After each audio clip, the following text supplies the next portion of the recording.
제가 어저께 잠깐 언급했듯이 오늘은 이제 세계관에 대한 이야기를 좀 같이 나누고요. 근데 사실은 어제 이제 영혼육에 대한 얘기를 꺼냈기 때문에 마무리를 해야 되긴 하거든요.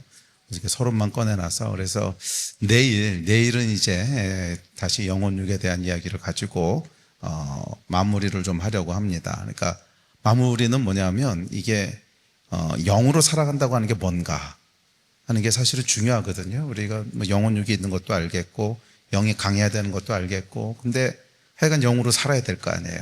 네, 그래서 영으로 살아간다고 하는 것은 구체적으로 어떻게 하는 것인가 하는 것들에 대한 것까지를 해야지 이제 마무리가 되는데 그 얘기를 안 하고 갈 수는 없을 것 같아서 그 얘기는 이제 내일 마무리를 하려고 하고요. 오늘은 조금 다른 주제긴 한데 세계관에 대한 이야기를 좀 나누려고 합니다. 뭐 여러분 교회에서 세계관에 대한 이야기들은 여러 번 하셨기 때문에 잘 알고 있으실 거라고 믿는데 특별히 우리 아이들이 살아갈 세상이 어떤 세상이고 저희 세대하고는 좀 다른 것 같아요. 저희 세대는 이미 저희 세대가 살아왔던 문화가 있고 또 익숙한 환경이 있고 그래서 그냥 세상이 계속 그럴 거라고 생각을 하는데 사실은 그렇지가 않지요. 세상은 이렇게 멈춰 있지 않고요. 굉장히 거세게 흘러갑니다. 굉장히 거세게 흘러가서 요즘은 5살만 차이가 나도 세대 차이가 난다고 할 정도로 시대가 급격하게 바뀝니다. 급격하게 바뀌어서 우리 아이들이 살아가는 세상이 어떤 세상인지에 대해서 우리가 잘 모를 때가 많은 것 같아요. 잘 모르고 지나가서 그냥 우리 잘할 때 같겠거니 이렇게 생각을 하는데 실제로 자녀들이 살아가는 세상은 전혀 다른 환경과 전혀 다른 세상 속에서 살아가게 됩니다. 그래서 이 시대에 우리 아이들이 가장 크게 영향을 받고 또 우리 아이들이 살아가는 환경이 어떤 곳인지 하는 사조들에 대해서 오늘은 좀 살펴보려고 합니다. 그래서 어저께도 말씀드렸지만 이거는 이렇게 은혜로운 강의는 아니고요. 조금 딱딱하긴 합니다. 그래서 제가 어디 가서 집회할 때 이걸 해본 적이 별로 없는 것 같아요. 이건 보통 뭐 특강을 하거나 강의하거나 이제 할 때 하는 건데, 근데 특별히 우리 서산제일감리교회에서는 이 말씀을 나누는 게 좋을 것 같다는 감동을 주시고 또 어저께 담임 목사님하고 대화할 때도 그게 좋을 것 같다고 말씀을 하셔서 조금 딱딱하지만 시작해 보려고 합니다. 자, 히브리서 2장 1절에 보면 이렇게 얘기합니다. 그러므로 우리는 들은 것에 더욱 유념함으로 우리가 흘러 떠내려가지 않도록 함이 마땅함이라. 흘러 떠내려가지 않도록 함이 마땅함이라. 그러니까 뭐냐면 흘러 떠내려가게 하는 게 있다는 거예요. 그렇죠? 우리를 이렇게 휩쓸고 흘러 떠내려가게 하는 것이 있습니다. 특별히 히브리서가 쓰여졌던 시대에는 이제 천사 숭배 사상이라든지 아니면 율법주의라든지 그 당시를 이렇게 휘가 막 흐르던 것들이 있었어요. 그래서 히브리서 저자가 그 교회에게 편지를 쓰면서 그런 세상의 사조에 흘러 떠내려가지 마. 예수만이 진리야. 그런데 예수가 진리라고 하는 것을 우리는 믿고 살아가려고 하지만 사회 속에 나가보면 만연해 있는 사조들이 있는 거예요. 그렇죠. 뭐 유대인들 사이에서는 당연히 구약의 율법 만연해 있겠죠. 또 그 당시에 있던 천사 숭배 사상 이런 것도 만연해 있고 또 영지주의 이런 것도 만연해 있고 그러다 보니까 거기에 흘러 떠내려가지 마 이렇게 얘기를 합니다. 그런데 이것은 초대교회 때뿐만이 아니라 어느 시대나 마찬가지고 우리 시대도 예외가 아닙니다. 우리 시대도 사회에 딱 나가고 세상에 나가면 흘러 떠내려가게 하는 사조들이 있습니다. 그래서 이것을 뭐 사조라고 부르기도 하고 세계관이라고 부르기도 하고 또는 문화라고 부르기도 하고 명칭은 다양하지만 하여간 이 시대에 만연해 있는 어떤 생각들이 있다는 거예요. 크게는 5가지를 꼽을 수 있는데 첫째는 황금만능주의가 있습니다. 특별히 자본주의 사회에서는 이게 어떻게 보면 가장 거센 물결일 수 있는데 황금만능주의가 있고요. 그 다음에 포스트모더니즘이라고 하는 사조가 있고 그 다음에 인본주의적인 사조가 있고 그 다음에 진화론이라고 하는 사조가 있고 그리고 마지막으로 문화막시즘이라고 하는 이 5가지 사조가 있습니다. 물론 이거 말고도 작은 사조들이 많이 있겠지만 굵직굵직한 것만 카운트를 해봐도 이런 사조들이 있습니다. 그래서 이런 사조들은 흐름을 만듭니다. 흐름을 만든다고 하는 건 뭐냐면 우리가 사는 세상은요, 호숫가에 떠 있는 배가 아니라 강물 위에 떠 있는 배라는 거예요. 가만히 있으면 떠내려간다는 거예요. 내가 떠내려가는지도 몰라요. 근데 하고 봤더니 벌써 이만큼 떠내려와 있는 거예요. 예. 그래서 여러분 기억하셔야 될 것은 우리는 진리를 향하여 부지런히 노를 저어가지 않으면 아차하는 순간 떠내려갑니다. 강물 위에 떠 있기 때문에 그래요. 아차하는 순간 흘러 떠내려가게 됩니다. 넋놓고 있을 때 우리는 시대를 휘감아 흐르는 물결에 흘러 떠내려가게 됩니다. 저기로 가야지 뭐로 의식적으로 가는 게 아니라 그냥 가만히 있으면 그렇게 되는 거예요. 질문 하나 해볼게요. 여러분, 어떻게 하면 하나님으로부터 멀어지는 줄 아십니까? 어떻게 하면 영적으로 침체되고 어떻게 하면 하나님으로부터 멀어지는 줄 아십니까? 예, 정답은요, 그냥 아무것도 안 하고 가만히 계시면 됩니다. 그럼 멀어져요. 그러니까 이 시대는 우리를 하나님으로부터 멀어지게 하려는 거센 흐름 가운데 있기 때문에 뭐를 해야지 멀어지는 게 아닙니다. 여러분 한번 영적으로 침체됐던 경험들이 있으시지요? 그 경험들 한번 떠올려 보세요. 뭐 특별히 뭘 해서 침체된 게 아니잖아요. 그냥 멍하고 있었더니 시간 흐르고 나서 보니까 침체되어 있고 이렇지 않습니까? 물론 뭐 우리가 죄를 지면 침체가 찾아오긴 하지만 꼭 죄가 아니더라도 그냥 멍하고 사는 일에 바빠서 열심히 직장일하고 열심히 뭐하고 하다 보니까 어느 순간 하나님으로부터 멀어져 있는, 이게 여러분 루틴이 그렇게 되지 않습니까? 그러니까 이 하나님으로부터 멀어지는 것은 여러분 뭘 특별히 해서가 아니라 그냥 가만히 있으면 멀어지게 된다는 것입니다. 그렇기 때문에 우리가 진리에 서기 위해서는 부지런히 노를 저으셔야 돼요.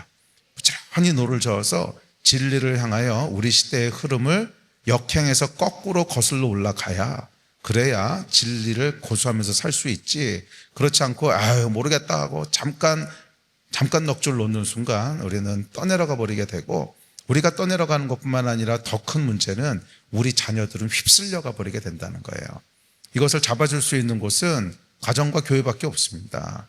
이 아이들을 진리 가운데 딱 이렇게 닻을 내리게 할 수 있는 곳은 가정과 교회밖에 없지 어디서 이걸 잡아주겠습니까? 그러니까 가정에서 여러분들이 하고 넋놓고 있으면 우리 아이들은 그냥 휩쓸려가 버리게 됩니다.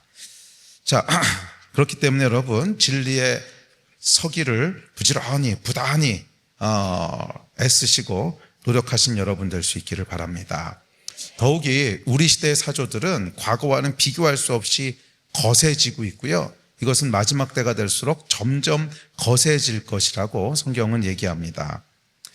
이 마지막 때에서 여러분, 마지막 때에 대해서 성경이 세 가지를 얘기하는데요. 마지막 때는 유혹과 미혹과 핍박이 있을 거라고 얘기합니다. 유혹과 미혹과 핍박이 있을 거라고 얘기하는데 이 세 가지는 싸우는 방법이 다 달라요. 근데 사람들이 거기에 대해서 그냥 뭉퉁그려서 그냥 믿음으로 가면 되지 이렇게 생각을 하는데 그렇지 않습니다. 예를 들어서 여러분, 핍박은요, 핍박과 환난과 핍박은 맞아요. 믿음으로 가는 겁니다. 그래서 핍박이 오고 어려움이 오더라도 믿음을 가지고 계속 버티면서 가는 거예요. 믿음으로 싸우는 거 맞습니다. 그런데 미혹은 믿음으로 싸우면 큰일 납니다. 미혹됐는데 잘못된 것을 진짜로 알고 있는데 믿습니다 그러고 가면 어떻게 되겠어요? 그럼 더 잘못된 대로 가게 되는 거 아닙니까? 그러니까 이 미혹의 싸움은 뭐냐면 믿음의 싸움 이전에 진리의 싸움이에요. 무엇이 진리인지를 명확히 알아야 싸울 수 있는 것이지 믿음으로 싸우는 싸움이 아닙니다. 그러니까 환난과 핍박은 믿음으로 싸워야 되고요. 그다음에 미혹은 진리로 싸워야 돼요. 하나님의 말씀을 가지고 싸워야 됩니다. 그래서 미혹되지 않기 위해서는 첫째, 하나님의 말씀에 정통하셔야 됩니다. 그냥 대충 여러분들이 흘려들은 얘기 가지고는 턱도 없습니다. 지금 세상이 어떤 세상인데 대충 여기서 조금 주워 듣고 저기서 조금 주워 듣고 이런 거 가지고는 턱도 없습니다. 정말 말씀에 깊게 뿌리 내리셔야 돼요. 말씀을 가지고 씨름하셔야 되고 그 말씀이 여러분 것이 되셔야 돼요. 그래서 세상이 뭐라 그래도 나는 이 진리의 말씀을 믿어 하는 이 말씀의 사람들이 되셔야 됩니다. 대충 하는 거 가지고는 지금 턱도 없습니다. 지금 시대가 그런 시대가 아니에요. 또 유혹에 대한 싸움은 성령 충만하셔야 됩니다. 유혹이라고 하는 건 미혹과 좀 다른데, 미혹은 뭐냐 하면 잘못된 건지 모르고 속아서 가는 거잖아요. 그런데 유혹은 잘못된 건 줄 알아요. 잘못된 건 줄 아는데 욕심 때문에 가는 거죠. 잘못된 건 줄 아는데 욕심 때문에 가는 거예요. 그래서 이것은 성령께서 우리 안에 더 큰 갈망을 주셔야 돼요. 세상의 유혹, 돈의 유혹, 물질의 유혹보다 더 큰 기쁨과 더 큰 갈망을 성령께서 주셔야 되기 때문에 이것은 성령 충만함의 싸움입니다. 그래서 싸움의 종류들이 조금씩 달라요. 자, 그래서 오늘은 이제 그 중에 미혹에 대한 이야기들을 다루려고 합니다. 우리를 미혹하는 것들이 무엇이 있는지. 성경에 보면 분명히 마지막 때 미혹이 있을 것이라고, 작아서 안 보인다. 미혹이 있을 것이라고 얘기합니다. 누가 어떻게 하여도 너희가 미혹되지 말라. 먼저 배교하는 일이 있고 불법의 사람 곧 멸망의 아들이 나타나기 전에는 그날이 이르지 아니하리라. 바울이 뭐라 그랬냐면 마지막 때에 미혹돼서 배교하는 일들이 있을 거래요. 그러니까 이 배교는 이렇게 핍박 때문에 배교하는 게 아니고요, 속아서 배교한다는 거예요. 미혹되어서 배교한다는 거잖아요. 정확히 그렇게 얘기하고 있지 않습니까? 정확히 미혹되어서 배교하는 일이 있을 거래요. 그러니까 속아서 배교한다는 거예요. 속아서 배교한다는 거예요. 그리고 이 미혹에 대해서 뭐라 그러냐면 이렇게 얘기합니다. 디모데전서에 보면 그러나 성령이 밝히 말씀하시기를 후일에 어떤 사람들이 믿음에서 떠나 미혹하는 영과 귀신의 가르침을 따르리라. 그러니까 이 미혹의 본질이 뭐냐면 영이라는 거예요. 미혹하는 영과, 또 요한일서에도 진리의 영과 미혹하는 영을 이로써 아느니라. 그러니까 미혹하는 영이 있다는 거예요. 그래서 내일 이제 영에 대한 이야기를 조금 더 해야 되는데, 이 영이라고 하는 게 여러분 한번 사로잡히게 되잖아요. 그러면 미혹이 됩니다. 미혹이 돼서 그 다음부터는 합리적인 얘기가 통하지 않아요. 그냥 사로잡히게 됩니다. 그래서 이 미혹의 영이 역사하기 전에, 그 전에 끊으셔야 돼요. 처음부터 이렇게 미혹의 영이 역사하는 건 아닙니다. 처음에는 좀 실수하기도 하고 잘못 이해하기도 하고 속기도 하고 그러는 건데, 그게 이제 반복되고 강화되면 이게 이제 미혹의 영이 돼요. 그래서 미혹의 영에 사로잡히면 그 다음엔 쉽지 않습니다. 그 다음엔 정말 쉽지 않아요. 말도 안 되는 건데 그것을 사실이라고 믿습니다. 그래서 미혹의 영이라고 하는 걸 아셔야 되고, 그래서 이 시대에 흐르는 사조들은 여러분 본질적으로는 영입니다. 이게 영이에요. 막시즘의 영, 공산주의의 영, 동성애의 영, 그런 영들이 역사하는 거예요. 영들이 역사하는 거예요. 그래서 그 실체를 아셔야 됩니다. 이게 영이 역사하는 거라고 하는 걸 아셔야 돼요. 자, 그래서 거기에 대한 대처 방법에 대해서는 내일 영에 대한 걸 마무리하면서 조금 더 얘기하고, 오늘은 특별히 우리 시대에 역사하는 영들이 어떤 영인지, 어떤 사조들이 있는지를 함께 간략간략하게 살펴보면서 좀 경각심을 가지려고 합니다. 왜냐하면 이거를 모르면 속아요. 그러니까 우리가 두 가지를 알아야 되는데, 첫째는 무엇이 진리인지를 알아야 돼요. 그것이 성경 말씀이고, 두 번째는 이 시대에 거짓말이 뭔지를 알아야 돼요. 이 시대에 거짓말이 뭔지를 알아야 속지 않을 수 있어요. 그래서 이 두 가지 지식이 필요합니다. 진리가 무엇인지, 이 시대의 거짓말이 무엇인지. 그래서 오늘은 특별히 이 시대의 거짓말에 대한 이야기들을 나눠보려고 합니다. 자, 첫 번째는 뭐니 해도 이 시대의 가장 큰 거짓말은 황금만능주의입니다. 황금만능주의는 뭐냐면 보이는 게 전부라는 생각입니다. 보이지 않는 세계가 아니라 보이는 세계가 전부야. 그래서 가장 큰 가치를 어디다 두냐 하면 황금, 즉 보이는 물질에다가 둡니다. 돈에 대한 거죠. 그래서 이 황금만능주의는 사실은 이 시대의 모든 흐름들의 종합판이 황금만능주의예요. 그래서 사실은 대단한 사상을 얘기하는 것 같고, 대단한 이데올로기를 얘기하는 것 같고, 그리고 이 사회주의자들, 이상주의자들, 공산주의자들도 모든 사람이 다 공평하게 살고 평화롭게 사는 유토피아를 얘기하는 것 같은데, 결국 가보면 다 돈입니다. 그렇지 않아요? 결국 가보면 다 돈이에요. 이 공산주의, 그러니까 이 사회주의 공산주의가 모든 사람을 똑같이 공평하게 잘 살게 하자라고 하는 이상적인 사회를 얘기하는 것 같은데, 사실은 어디서부터 시작되나 보세요. 돈 문제에서부터 시작하잖아요. 왜 저 사람들이 돈을 다 가지고 있어? 저거 뺏어서 다 같이 나눴으면 좋겠어. 그래서 돈에 대해서 제일 민감한 사람들이 누구냐 하면 공산주의자들이. 이게 아이러니한데, 돈에 대해서 제일 민감한 사람들이 이 마크시스트들이에요. 사회주의자들, 공산주의자. 이 사람들은 겉으로는 아닌 척하고 뭐 대단한 이상을 얘기하고 대단한 유토피아를 얘기하는 것 같이 얘기하지만 우리가 다 같이 잘 살 수 있고 약자들을 돌봐야 되고 뭐 소수인권이 어쩌고 다 그런 얘기들을 하지만 사실은 돈에 대해서 제일 예민한 사람들이 이 사람들인 게, 왜냐하면 막시즘이라고 하는 게 출발 자체가 돈에서부터 시작된 거잖아요. 돈에 대해서 예민하니까 그게 시작된 거죠. 돈에 대해서 예민하니까 부르주아들이 갖고 있는 돈인, 왜 저놈들이 돈을 다 가지고 있어? 그래서 경제혁명부터 시작을 하자고 한 거니까 하여간 돈에 대해서 예민합니다. 그래서 결국 이 모든 흐름들이 뭐 진화론도 그렇고 포스트 모더니즘도 그렇고 결국 마지막에 합쳐지는 것은 돈이에요. 돈. 황금만능주의입니다. 돈으로 합쳐집니다. 그래서 이것은 사실은 미혹보다는 유혹에 좀 가까워요. 그래서 이 문제는 그냥 오늘은 간단히 넘어가겠습니다. 이건 미혹보다 유혹에 가까워요. 모르는 건 아닌데 너무 유혹이 심해서 벗어나기가 힘든 거죠. 특별히 자본주의 사회에 사는 이상 이 돈에 대한 유혹을 떨쳐버리기는 정말 어렵습니다. 왜냐하면 돈이 없으면 일단 불편하잖아요. 돈이 없으면 일단 불편하고, 돈이 없으면 일단 무시받고, 그러니까 나의 어떤 존재 의미, 그 다음에 내가 할 수 있는 역량, 파워, 이게 다 돈하고 맞물려 있기 때문에 이 돈의 유혹으로부터 벗어난다고 하는 것이 이게 과연 가능할까 싶을 정도로 큰 힘을 갖고 있습니다. 그래서 어떻게 보면 우리 시대에 가장 어렵고 힘든 싸움은 돈에 대한 싸움일 겁니다. 그런데 이 부분은 워낙 큰 주제이기 때문에 그냥 넘어가고요. 그 다음 속고 있는 문제부터 봅시다. 두 번째 사조는 이제 진화론이 있습니다.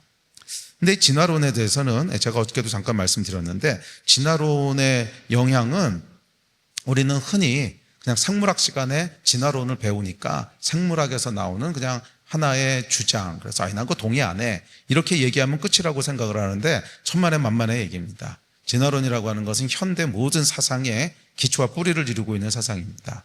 그래서 우리가 앞으로 살펴볼 인본주의, 그 다음에 포스트 모더니즘, 문화 막시즘, 동성애 이슈, 이 모든 것들의 뿌리가 진화론에서부터 나옵니다. 그래서 우리 생각보다 훨씬 깊게 자리를 잡고 있습니다. 훨씬 깊게.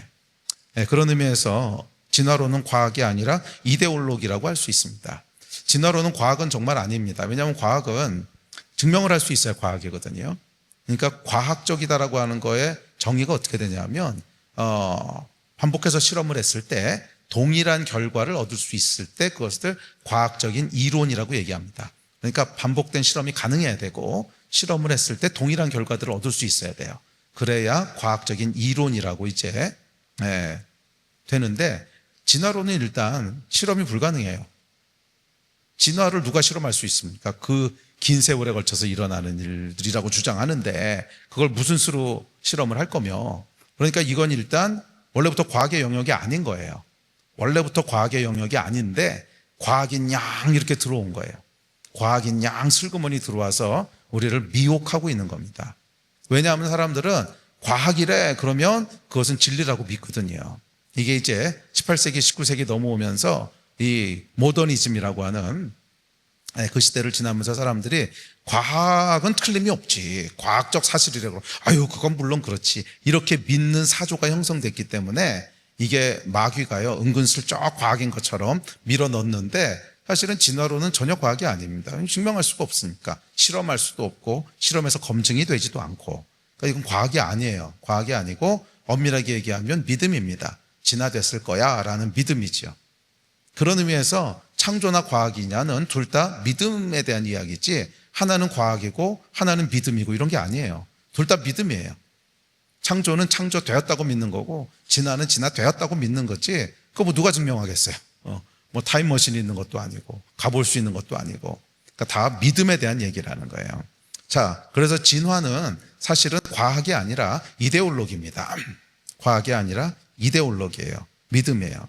근데 다윗의 진화론은 인문학에도 접목되기 시작해서 진화 사회학, 진화 심리학, 진화 윤리학, 그래서 오늘날은 모든 인문학은요, 여러분, 진화자가 붙지 않으면 끼지를 못합니다. 하여간 현대 모든 학문은 진화가 붙어야만 껴요. 이게 참 아이러니한 게, 과학계에서는 이게 좀 덜해요. 과학계에서는 뭐 물리학이 진화 물리학이라고 하는 게 있지는 않으니까. 근데 인문학에서는요, 진화가 안 붙으면 학문으로 취급을 안 해요. 아예 학문으로 껴주질 않습니다. 진화가 들어가야 이제 학문으로 인정을 받는 그런 이상한 시대를 살고 있습니다. 자, 그렇다면 이 진화론이라고 하는 게 만들어내는 대표적인 사조가 뭔가? 세 가지를 만들어냅니다. 우리 가운데 우리도 미처 인식하지 못하고 있는데 세 가지를 만들어내는데, 첫 번째는 진리의 이원화 현상이고, 이건 조금 이따 설명할게요. 두 번째는 쓸모없는 인간은 실패한 인간이라고 하는 생각이고, 세 번째는 나중 것이 항상 더 좋은 거라고 하는 생각이에요. 잘 생각해 보십시오, 여러분. 제가 이제 아이폰 15를, 이게 16인가? 아이폰 16을 쓰고 있어요. 근데 제가 요 전까지는 아이폰 12를 썼어요. 어느 게 더 좋은 거죠? 16이 더 좋은 거죠. 왜? 나중에 나왔으니까. 그러니까 이게 뭐 기계는 그럴 수 있는데 이제 모든 사회 현상에다 이거를 적용하기 시작합니다. 나중에 나온 게 더 좋은 거야. 나중에 나온 게 더 좋은 거야. 그 얘기도 뒤에 가서 조금 더 할게요. 그런데 성경은 뭐라고 얘기하나 보십시오. 태초에 하나님이 천지를 창조하시니라 보시기에 심히 좋았더라. 성경은 처음이 좋았대요. 처음이 좋았고 죄 때문에 점점 망가지고 있다고 얘기하지. 물론 뭐 이런 뭐 기계나 이런 하이텍 같은 것이야 뭐 뒤에 나온 게 물론 좋겠죠. 그런데 인문학에 이런 영향을 미치기 시작한다는 거예요. 우리의 사고에. 그래서 인류가 점점점 좋은 것으로 발전하고 있다는 거짓말을 우리에게 주는 거죠. 근데 이건 사실이 아니고요. 처음이 좋았다는 거예요. 자, 처음 거부터 살펴봅시다. 진화론이 주고 있는 거짓말 중에 하나는 진리의 이원화입니다. 두 개로 진리를 쪼개버린 거예요. 그래서 진리를 어떻게 쪼개버리냐면 사적 진리와 공적 사실이라고 나눠버립니다. 자, 이게 사적 진리와 공적 사실이라고 하고 좀 단어를 어려운 단어를 썼는데 이게 인문학자들이 만들어낸 단어로 좀 어려운데 쉽게 얘기하면 이거예요. 주관적인 뇌피셜이 있고 객관적인 사실이 있다는 거예요. 그렇게 진리라고 하는 걸 두 개로 나눠버립니다. 아마 교회에서 가장 많이 듣게 되는 말 중에 하나는 이런 걸 거예요. 우리가 사회에 나가서 진화에 대한 창조에 대한 얘기를 하면 그거는 종교에서 하는 얘기고, 그러니까 종교적인 영역에서는 창조가 사실이고 과학의 영역에서는 창조는 거짓말이야. 그러니까 진리가 어느새 이원화된 거죠. 진리를 이원화시키는 거예요. 그래서 주관적인 진리와 객관적인 사실을 나누기 시작합니다. 이게 철학자들과 인문학자들이 이런 작업들을 하는 거예요. 그래서 주관적인 진리는 뭐냐면 그냥 네 믿음 속에서 네가 믿고 싶은 대로 믿어. 그건 네 주관적인 사적인 영역의 진리야. 부활을 믿던 뭐 아니면 창조를 믿던 그건 네 자유고, 근데 객관적이고 증명된 과학적인 사실과는 다른 거야. 그래서 이게 어느새 우리 아이들도 여러분 여기에 익숙해져 있는 거 아세요? 교회에 오면 부활과 창조 얘기를 해야 되고요. 학교에 가면 뭐 진화와 빅뱅 얘기를 해야 돼요. 그러니까 이게 진리가 이원화되어 있는데 그거에 대해서 별로 문제의식을 못 느껴요. 원래 진리가 그렇게 두 개라고 생각을 하고 사는 거고, 그리고 현대 철학과 현대 사상에서는 그렇게 진리를 이원화시킵니다. 진리를 이원화시켜서 종교적 진리와 과학적 진리를 분리시키는 거예요. 그래서 아마 여러분 이런 얘기들 들어보셨을 거예요. 부활이 사실인지 아닌지는 중요하지 않아. 그냥 부활의 정신을 갖고 살아가면 돼. 뭐 이런 얘기들. 그게 다 뭐냐면 이제 진리를 이원화시키는 거예요. 부활이 사실인지 아닌지는, 그것이 객관적인 사실인지 아닌지는 중요하지 않아. 근데 부활이 사실이라고 믿어. 그러면 뭔가 유익이 있어. 그런 거잖아요. 부활이 사실이라고 믿어. 그러면 우리가 죽음에 대한 두려움도 좀 넘어갈 수 있고, 또 사랑하는 사람이 죽었을 때 슬픔이 위로받기도 하고, 하여간 부활이 사실이라고 하는 걸 믿으면 너한테 떨어지는 떡고물이 있잖아. 그러니까 그게 사실인지 아닌지는 중요하지 않아. 그냥 부활이 사실이라고 믿어. 그러면 의미가 생겨. 그러니까 이게 벌써 진리가 두 개로 쪼개진 거예요. 네? 객관적 사실인지 아닌지는 중요하지 않아 라고 하는 건 이제 이빨린 말이고, 사실 객관적으로는 사실이 아니지만 네가 그렇다고 믿으면 너의 주관적인 사실이 되는 거야. 그러면 그게 또 의미를 갖고 파워를 가져. 이게 이제 진화론이 만들어내는 생각입니다. 그러니까 이 진화론 이전까지는요, 이렇게 진리가 이원화되어 있지 않았어요. 부활이 사실이면 사실인 거고 아니면 아닌 거지. 뭐 사적 진리가 따로 있고 공적 진리가 따로 있고 이런 걸 생각도 못했습니다.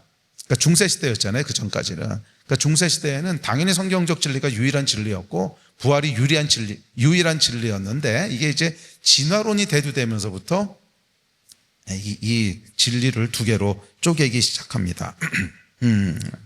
이건 뭐냐 하면 사실이 아니라도 상관없이 그냥 그렇다고 믿으면 또 의미가 있다는 거예요. 근데 여러분 사실 이게 말장난이죠. 이게 말장난이지. 과연 여러분 사실과 분리된 사적 진리라고 하는 게 존재할까요? 그리고 존재한다고 한들 그게 무슨 의미가 있고 무슨 능력이 있습니까? 예를 들어서 예수가 나사로를 살리신 것이 공적인 사실, 즉 역사적인 사실이 아니라 그냥 우리가 그렇다고 믿는 사적 진리, 신화 같은 것이었다면 그게 무슨 의미가 있고 무슨 능력이 있습니까? 그렇다면 천국과 지옥은? 천국과 지옥이 실존하는 공적인 진리가 아니라 그냥 내가 있는 거라고 믿는 거라면 그럼 그것도 무슨 의미가 있어요? 바울은 뭐라 그러냐면 천국이 다만 이 생이 전부라면, 천국이 없다면 천국이 그런 객관적으로 존재하는 곳이 아니라 그냥 내가 개인적으로 그렇게 믿는 사적 영역에만 있는 거라면 우리는 세상에서 가장 불쌍한 자들이라고 그랬어요. 그러니까 성경은 이거 거부 안 되는 거예요. 성경은 부활도 천국도 창조도 다 객관적이고 역사적이고 과학적인 사실이지, 그게 사실이 아닌데 사실인 것처럼 믿는 거로 만족해라면 우리는 세상에서 가장 불쌍한 사람들이라고 성경이 그렇게 얘기하고 있단 말이에요. 이거 여러분 속으시면 안 됩니다. 그러니까 역사적 사실이 따로 있고 종교적 사실이 따로 있는 게 아닙니다. 진리는 하나예요. 창조가 사실이면 사실인 거고 아니면 거짓말인 거고, 부활이 사실이면 사실인 거고 아니면 거짓말인 거지. 아니 세상에서는 부활이 거짓말이고 교회에서는 부활이 사실이고 정신병자 같은 얘기하고 있는 겁니다. 세상에 그런 진리가 어디 있습니까? 진리는 진리면 진리인 거고 아니면 아닌 거예요. 그렇게 복잡하게 생각하는 것은 그거를 이 말장난하는 거예요. 말장난. 여러분 말이 복잡해진다고 하는 건 거짓말하고 있다는 뜻입니다. 그거 아세요? 우리가 이제 그 대학에서 강의할 때도 말이에요. 제가 이제 수학 전공했잖아요. 그리고 수학 교수도 이제 3년 동안 한국에서 했었는데 수학을 가르칠 때 진짜로 그 본질을 쫙 꿰뚫고 있는 교수는요 아주 쉽게 강의합니다. 근데 뭔 말인지 못 알아듣게 강의하는, 어렵게 강의하는 사람이 있어요. 그 사람은 10중 8구 자기도 모르는 얘기하고 있는 거예요. 10중 8구 자기도 모르는 얘기하고 있는 거예요. 이건 정확합니다. 자기가 그거를 본질까지 쫙 꿰고 있으면요 당연히 쉽게 얘기할 수 있습니다. 당연히 쉽게 얘기할 수 있는데 자기도 모르는 얘기 하려니까 이 얘기 조금 저 얘기 조금 하다 보니까 어려워지는 거예요. 진리가 그렇습니다, 여러분. 진리는 단순한 거예요. 맞으면 맞는 거고 틀리면 틀린 거지. 예수가 부활하셨으면 부활하신 거고 안 하시면 그냥 죽고 끝난 거지. 뭔 종교 영역에서는 부활이고 사적 진리로는 부활을 믿지만 공적 영역에서는 부활이 어쩌고 신화고 이딴 얘기하고 있으면 이게 미안합니다. 전문 용어로 구라치고 있는 거예요. 그런 거에 속으시면 안 됩니다. 그런 거에 속으시면 안 돼요. 진리는요 명백하고 단순한 겁니다. 맞으면 맞는 거고 아니면 아닌 거예요. 처음에 하나님이 태초에 세상을 창조하셨으면 창조하셨은 거고 아니면 아닌 거고 그런 거지. 창조는 종교 영역에서 어쩌고 세속 과학 영역에서는 진화가 어쩌고 이 얘기하는 분들은 자기도 뭔 얘기하는지 모르는 겁니다. 그거 두 개가 다 사실이라고 하는 거 설명할 수 있으세요? 아무도 설명 못합니다. 그거 두 개가 어떻게 공존할 수 있는지 설명할 수 있는 분 아무도 설명 못해요. 그러면서 마치 그렇게 얘기해야 현대인이고 지성인인 것처럼 겉멋만 들어가지고서. 아니요 여러분, 우리 믿음의 사람들은 거치를 확실히 해야 됩니다. 맞으면 맞는 거고 아니면 아닌 거예요. 학교에서는 진화론이고 교회에서는 창조론이고 이거 여러분 미혹입니다. 미혹. 창조가 사실이라고 믿으면 학교 가서 목에 칼이 들어와도 나는 창조를 믿습니다. 이렇게 해야 되는 거지. 그렇지 않습니까? 이게 우리 사회에 깊숙이 들어와 있는 진화론의 미혹이에요. 진화론이 이것을 이제 촉발합니다. 이건 이제 역사를 보면 전부 나와 있는데 그것까지 설명하려면 시간이 너무 오래 걸리니까 하여간 진화론이 나오자마자 이 논쟁이 이제 촉발되거든요. 근데 왜냐하면 진화론이 나오면서 창조에 대한 걸 설명을 해야 되거든요. 이제 아니 그럼 창조론은 틀렸다는 거야? 근데 그 당시만 해도 이제 그 기독교 문화권이었으니까 다 서구가 다 기독교 문화권이니까 그 얘기 함부로 하면 이게 또 위험해지잖아요. 예. 뭐 교황한테 치리당하고 막 이럴 테니까 그 얘기 함부로 못하고 하다 보니까 이제 말장난을 시작한 겁니다. 그래서 뭐 사적 영역, 공적 영역 해가지고 영역을 나누고 그 각각의 영역에서 진리가 따로 있고 뭐 이딴 얘기하기 시작하는 건데 말도 안 되는 얘기입니다. 자, 두 번째 진화론이 만들어내는 게 뭐냐면 쓸모가 존재를 결정한다는 거예요. 그 어느 날 제가 그 고3 학생 하나가 시험을 쳤는데 수능을 쳤는데 망쳤어요. 근데 망치고는 이제 그 부모한테 찾아와 가지고서 죽고 싶다 그러는 거야. 그렇겠죠. 이제 수능을 망치면 죽고 싶겠죠. 근데 제가 그 얘기를 이렇게 듣고 있다가 그렇지 수능 망쳤으니까 정말 힘들겠다 죽고 싶겠다 하는 생각을 하다가 갑자기 문득 무슨 생각이 들었냐면 근데 수능 망친 거랑 죽고 싶은 게 무슨 상관이지? 왜 수능을 망치면 죽어야 되지? 이 생각은 도대체 어디서부터 온 거지? 이게 자연스러운 생각이 아니더라는 거예요. 그 얘기는 뭐냐면 나는 경쟁에서 이겨야만 살아야 될 가치가 있어 라는 생각을 하고 있다는 거잖아요. 나는 경쟁에서 이겨야만 살아야 될 가치가 있어. 그런데 여러분, 우리가 살아야 될 가치가 있는 것은 하나님의 형상으로 지음받았기 때문에 살아야 될 가치가 있는 거지 경쟁에서 이겨서 살아야 될 가치가 있는 게 아니거든요. 그런데 이런 잘못된 생각은 도대체 어디서부터 온 거지? 근데 너무 자연스러워서 우리는 눈치도 못 채요. 아유, 수능 망쳤으니까 죽고 싶은 게 당연하지. 안 당연한 거예요, 이게. 우리가 미혹되어 있는 거지 당연한 게 아니라는 거예요. 사실 여러분, 영어를 좀 못하고 수학을 좀 못하면 왜 죽어야 됩니까?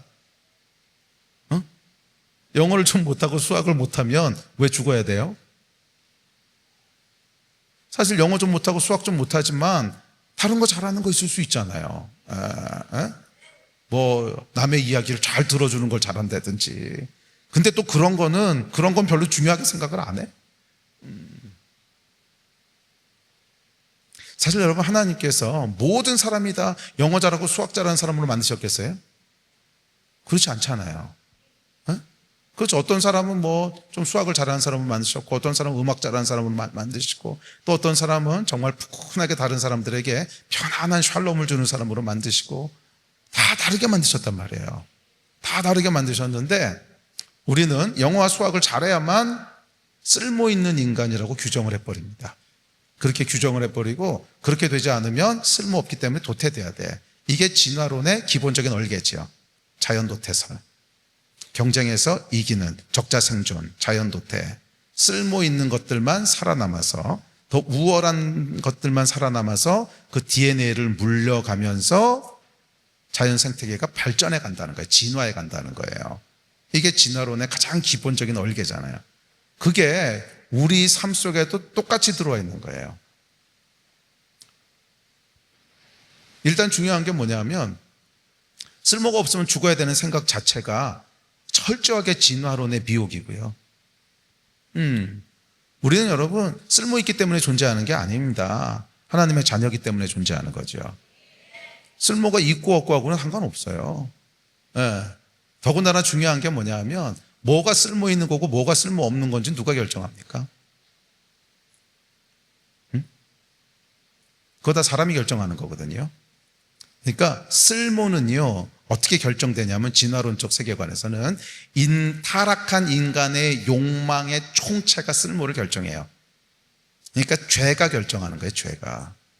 타락한 인간이 욕망하는 게 있어요. 내가 원하는 게 있어. 뭐 돈을 많이 갖고 싶고, 그다음에 뭐 명예도 갖고 싶고, 뭐도 갖고 싶고, 성공하고 싶고, 타락한 인간들의 욕망이 있는데 이 욕망이 다 모여서 그럼 우리 사회에서 가장 쓸모 있는 게 뭐지? 그러면 의사 되는 거고, 뭐가 되는 거고, 뭐가 되는 거고, 이 쓸모를 결정한단 말이에요. 이게 타락한 인간들의 욕망이 결정하는 게 쓸모예요. 그런데 이 욕망은 타락에서부터 왔기 때문에 죄로부터 온단 말이에요. 그러니까 죄가 쓸모를 결정하고 그 쓸모의 기준으로 사람들을 쫙 줄 세워놓고서 거기에 미달되면은 그냥 도태돼야 되는 거야. 너 같은 거는 쓸모없는 존재인데 네 DNA를 계속 뒤로 물려가지고서 인류를 퇴보시키지 말고 빨리 사라져. 그러는 게 인류의 진화를 위해서 도움이 되는 거야. 이 생각이 진화론이지 않습니까? 이 생각이 여러분 우리 사회에 얼마나 팽배해 있나 보세요. 그러니까 수능 망치면 죽고 싶다는 생각이 들어요. 아니, 왜 꼭 대학을 다 가야 돼요?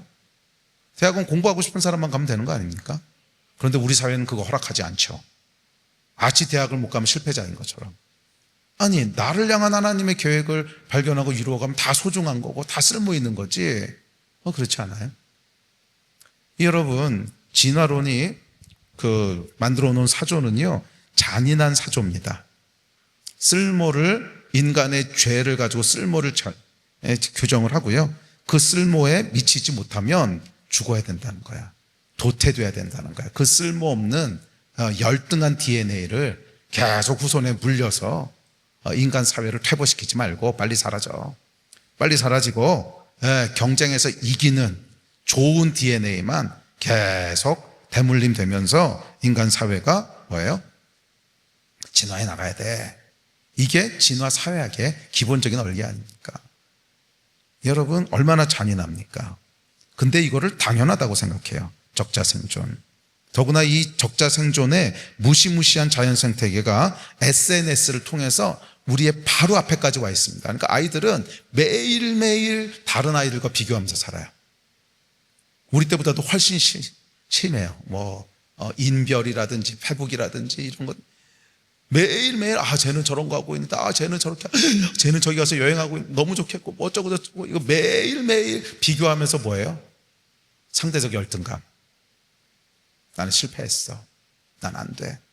자살률이 여러분 치솟을 수밖에 없어요. 이 자살은 여러분 반은 타살입니다.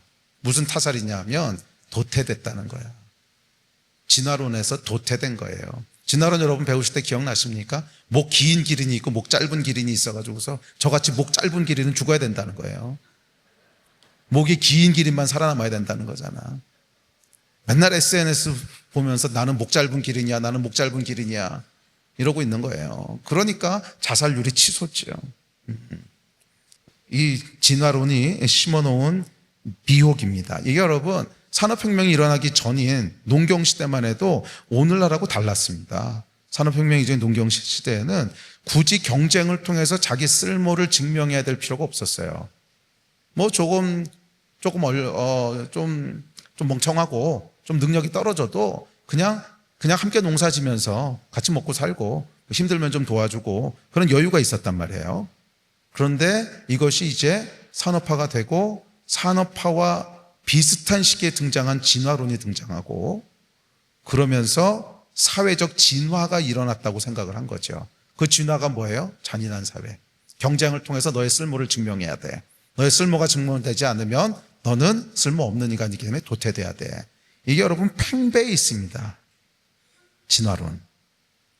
자, 하나님은 그런데 무엇이라고 말씀하십니까? 성경에 보면 이렇게 얘기합니다. 내가 내 눈에 보배롭고 존귀하며 내가 너를 사랑하였은즉 내가 내 대신 사람들을 내어주며 내 눈에 보배롭고 존귀하다는 거예요. 쓸모가 있어서 보배롭고 존귀한 게 아니라 하나님은 그냥 그 존재 자체가 보배롭고 존귀하다고 말씀하십니다. 그러니까 여러분 진화론은 이 존재적인 가치를 생산적인 가치로 바꿈으로써 인간을 부품을 만들어 버렸어요. 그래서 인간 소외라고 그러죠. 인간은 여러분 존재적인 가치를 가지고 있는 거지 생산적인 가치를 가지고 우리의 쓸모가 이렇게 측정돼야 되는 존재가 아닙니다. 만약 그렇다면 여러분 장애인들은요. 태어날 때부터 장애를 가지고 태어난 아이들은 태어나면 안 되는 건가요? 아니면 존재해야 될 아무 이유가 없는 건가요? 이 여러분 굉장히 잔인한 세계관입니다. 굉장히 잔인한 세계관이에요. 제가 아는 장로님 한 분이 계세요. 아주 훌륭한 장로님이시고 제가 정말 존경하는 제 멘토였던 분인데 지금은 소천하셨어요. 근데 이분이 이제 정주영 회장의 오른팔이었어요. 정주영 회장의 오른팔이라서 이 현대그룹을 같이 세우신 분이십니다. 그래서 나중에 이명박 대통령이 대통령 됐을 때 대통령의 멘토였던 분이세요. 영적인 멘토였던 분이라서 청와대 들어가서 계속 기도해주고 이랬던 분인데 이분이 따님이 한 분 계세요. 큰 따님이 있는데 날 때부터 뇌성마비로 태어나셨는데 중증 정신지체아예요. 이게 말을 못해요. 말을. 그러니까 이렇게 짐승 같은 소리를 질러요. 으악 이런 소리밖에 못 내지 말을 못하고요. 움직이지도 못합니다. 그러니까 그냥 일어서지를 못해요. 기어다녀요. 그래서 이 아이는 10살을 못 넘길 거라고 의사가 그랬는데 60 넘도록 사셨어요. 60. 아직 살아계세요. 저하고 동갑이에요. 제가 내년에 60인데 50 후반까지 지금 살아계세요. 자, 이 아이가 태어나니까 어떤 일이 벌어졌을까요? 이 장로님과 권사님은 모든 일을 스탑하셔야 됐어요. 잘 나가시던 분이신데 대통령의 멘토까지 할 만한, 그런데 모든 일을 다 스탑하셔야 됐고, 특별히 권사님은 이 아이에게 인생을 올인하셨어요. 외출도 못 하셨어요. 하루 종일 집에 계시는 것을 60년을 하셨어요. 이 장로님 권사님이 보여주고 있는 진리가 뭔지 압니까? 이 아이는 존재 자체로 존귀하다는 거예요. 쓸모가 있어서 존귀한 게 아니라는 거예요. 쓸모가 있어서 존귀한 게 아니라, 쓸모로 따지면 아무 쓸모가 없습니다. 제가 이제 그 집에 가끔 들렸었으니까 당연히 따님을 뵀지요. 뭐 40대 50대가 됐어도 언어가 일단 안 되시고요. 하는 소리밖에 못 내시고 하루 종일 땅바닥을 기어다니고 있어요. 쓸모로 따지면 마이너스입니다. 제로도 아니에요. 마이너스예요. 이 한 사람 때문에 그 유능한 장로님과 권사님의 인생이 아무 쓸모없는 일들에 낭비돼 버렸어요. 마이너스 인생입니다. 진화론에 의하면 빨리 도태돼야 돼요. 그러나 여러분, 이 두 분에게 전 참 존경하고 감사하는 것은 실제 삶으로 보여주셨어요. 인간의 존재 가치는 쓸모에서 결정되는 게 아니라고. 그 존재 자체가 존귀한 거라고. 하나님의 형상이기 때문에 쓸모가 있든 없든, 쓸모가 실제로 마이너스라고 할지라도 여전히 소중하고 여전히 존귀하고, 이게 여러분 성경의 진리입니다. 이게 성경의 진리예요. 진화론은 이 성경의 진리를 잔인한 경쟁으로, 생산적 가치로 바꿔버리죠.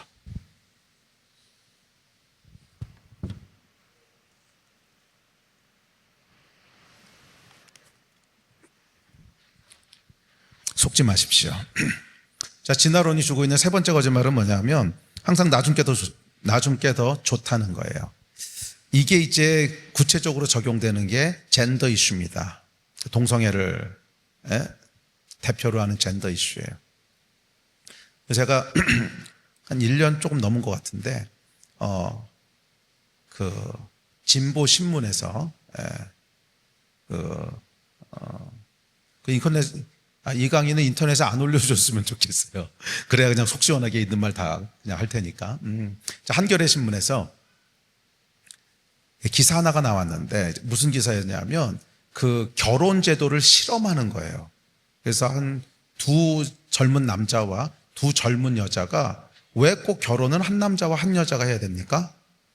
라고 하면서 폴리아모리라고 하는 이야기 여러분 들어보셨어요? 다부다처제.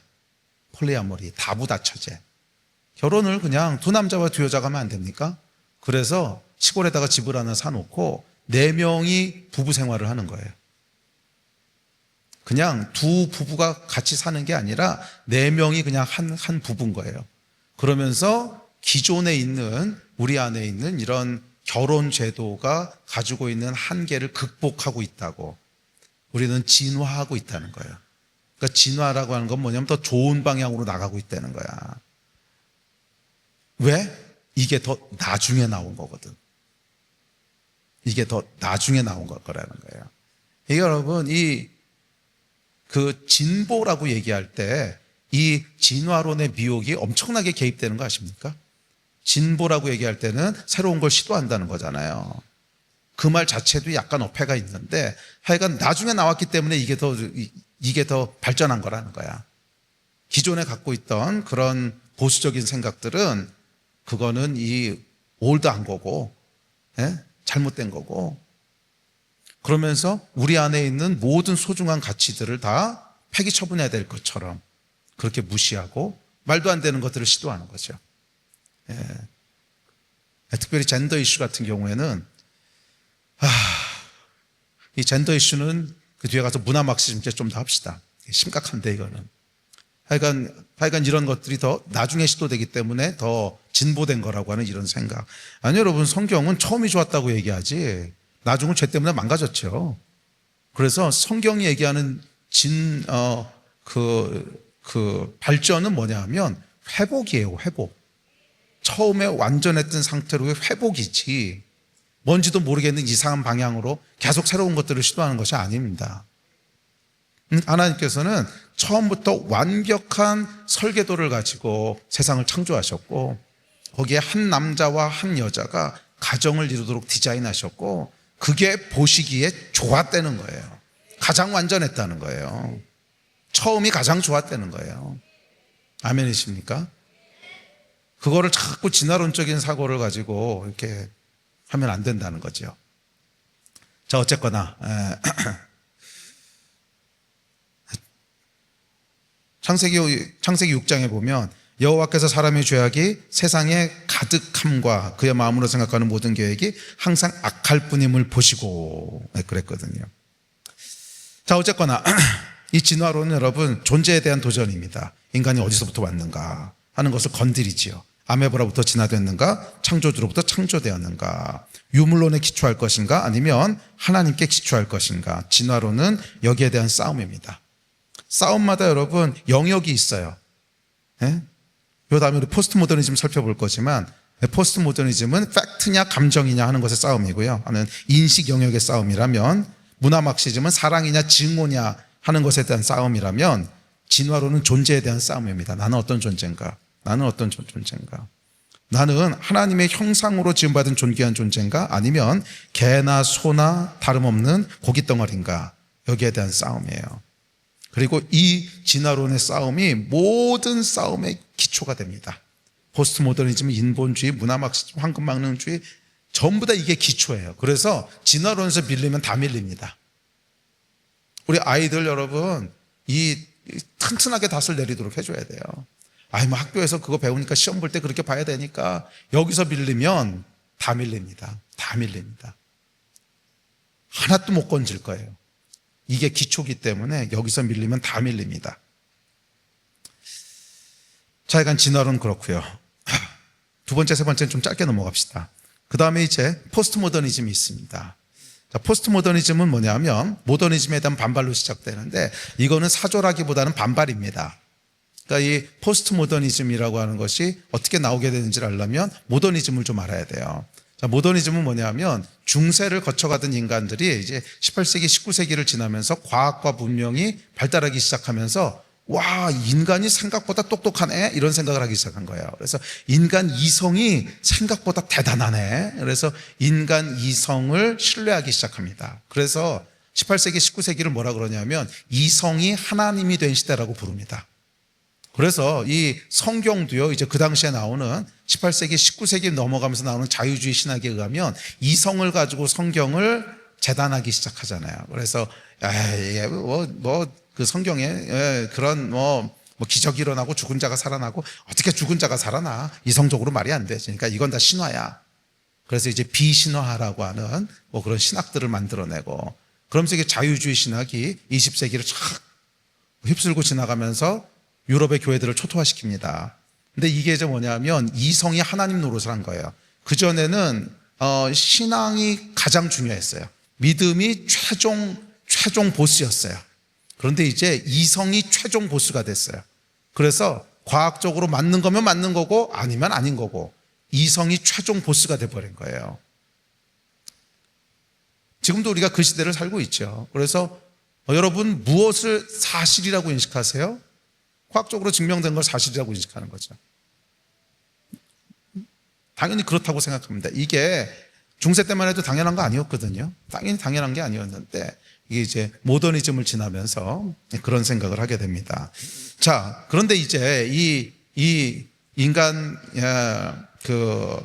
과학이 발달하고 문명이 발달하고 그러면서 사람들이 이성에 대한 기대를 하기 시작합니다. 와, 이런 식으로 가면 유토피아가 오겠네. 이런 식으로 가면 유토피아가 오겠어. 그런 기대를 했던 게 이제 19세기까지. 네. 20세기 시작과 함께 이 기대가 박살나는 사건이 벌어집니다. 세계 1차 대전, 세계 2차 대전. 인간의 그 정말 신뢰하고 모든 기대를 다 줬던 이성이 핵폭탄을 만들었는데 이 핵폭탄이 유토피아가 아니라 디스토피아를 만들어버린 거죠. 전 세계를 그냥 박살을 내버립니다. 그러면서 이 두 번의 세계대전을 거치면서 사람들이 이성에 대해서 실망하기 시작합니다. 아, 이성이라고 하는 게 이게 신뢰할 만한 게 아니었구나. 그러면서 나온 게 포스트 모더니즘이에요. 포스트 모더니즘은 처음에 건축에서부터 시작되는데 그래서 이런 전형적이고 이런 그런 사조들 다 부인하고 막 이상하고 기괴한 건물들을 짓기 시작합니다. 그러니까 이게 뭐냐 하면 그런 이성에 대한 반발이에요. 비합리적인 거. 그래서 포스트 모더니즘은 첫째 이성을 부인합니다. 이성에게 권위를 안 줘요. 합리적인 거 개나 줘버려. 합리적인 거 필요 없어. 그 다음에 그 합리적인 데서부터 나오는 기존의 전통과 질서 개나 줘버려. 그게 이제 포스트 모더니즘의 근간인데 그럼 뭐만 남겠어요? 감정만 남는 거죠. 그래서 포스트 모더니즘에서 제일 중요한 거는 감정입니다. 그것이 진리인지 아닌지 몰라. 개나 줘버리고 내가 어떤 감정이냐. 그게 그래서 나한테 좋냐 싫냐. 그게 중요해졌어요. 그래서 이제 이성이 하나님 노릇하던 데서 포스트 모더니즘으로 넘어오면 감정이 하나님 노릇하는 시대가 됩니다. 감정이 하나님 노릇하는 시대.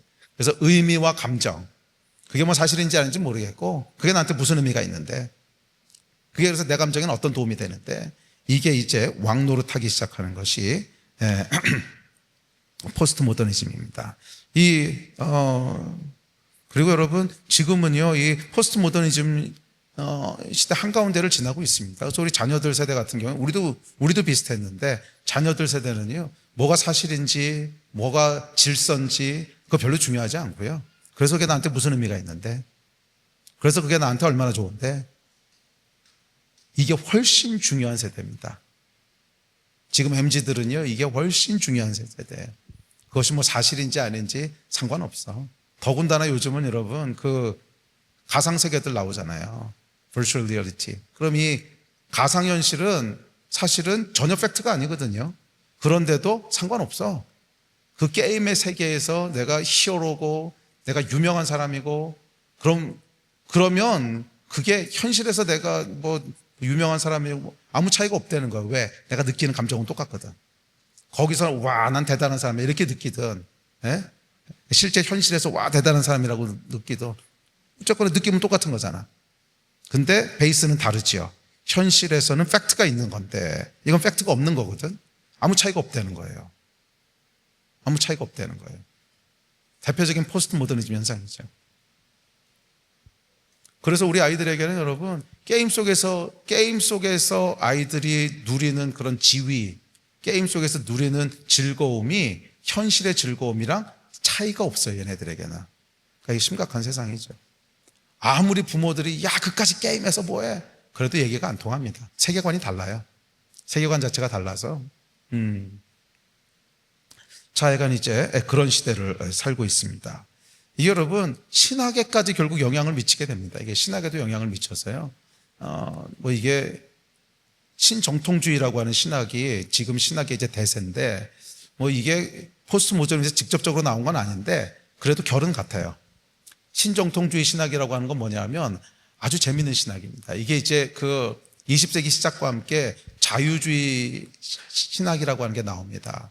자유주의 신학이라고 하는 건 뭐냐면 이성이 왕 노릇하는 거예요. 그래서 계시가 왕 노릇하는 게 아니라 하나님이 그렇다 그럼 이게 최종 결정자야, 보스야. 그래서 하나님이 창조하셨어. 그러면 계시가 창조를 얘기하니까 뭐 이성적으로 증명이 되든 설명이 되든 상관없어요. 일단 아멘. 이게 최종 보스거든. 근데 이제 모더니즘으로 넘어오면 이성이 최종 보스 노릇을 합니다. 그래서 창조인 걸 어떻게 알아? 증명할 수 있어? 확인할 수 있어?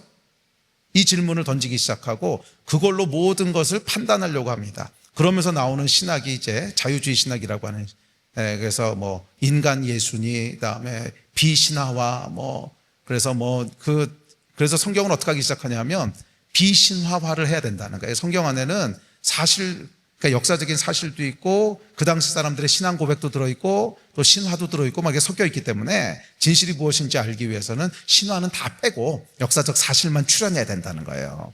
그래서 이제 그 성경을 막 이렇게 난도질하기 시작합니다. L문선이 Q문선이 막 이래가면서 그래서 쫙 이제 그러다 보니까 초자연적인 건 다 뺐어요. 초자연적인 건 역사적 사실이 아닐 거야. 예수가 무리를 걸어? 에이, 말도 안 돼. 이거는 그냥 베드로의 신앙 고백이야. 빼. 이렇게 쫙 빼고 나머지만 이제 비신화된 성경을 추려낸 거죠. 그럼 남은 게 뭐가 있겠어요?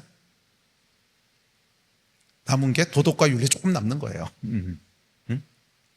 예. 그럼 원수 사랑해라. 그 다음에 뭐 이 뺨 때리면 이쪽 뺨 대라.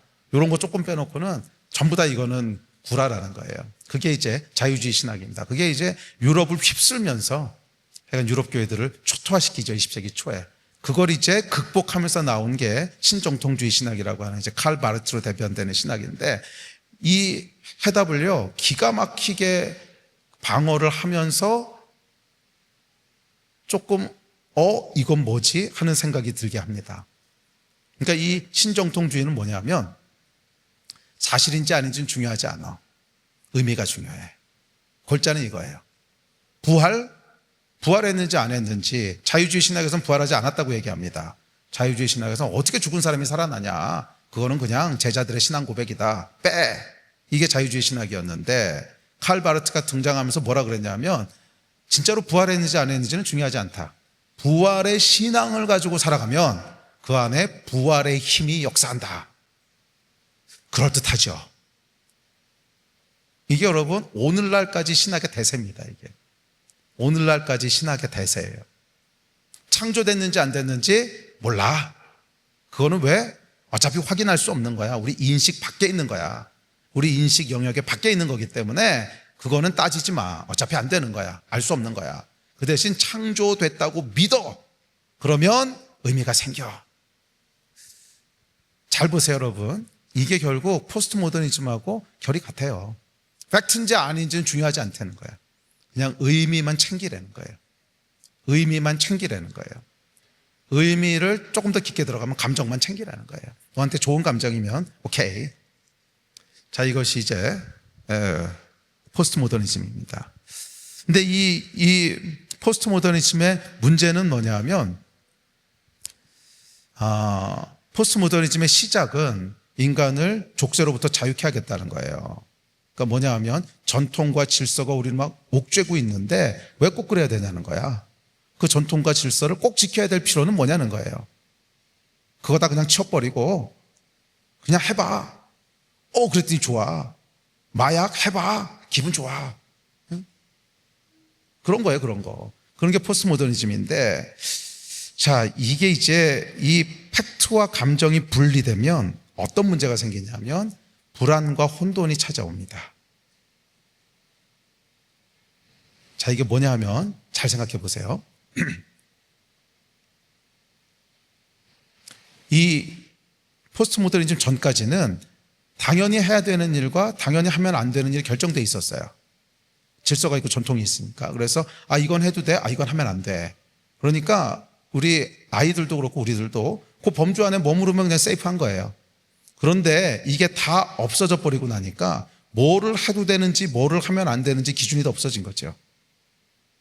기준이 없어졌어요. 그냥 감정 따라 움직이는 거거든요. 근데 문제는 내 감정만 있는 게 아니고 제 감정도 있거든. 그래서 어떻게 되냐면 이 이성과 질서가 사라지게 되면 사회는요 눈치 사회가 됩니다. 눈치 사회는 뭐냐면 제가 어떻게 반응할까가 중요한 거예요. 과거에는 해도 되는 일, 하면 안 되는 일이 있어서 해도 되는 일을 하면은 제가 뭐라고 반응하든지 간에 나는 올바른 일을 한 거예요.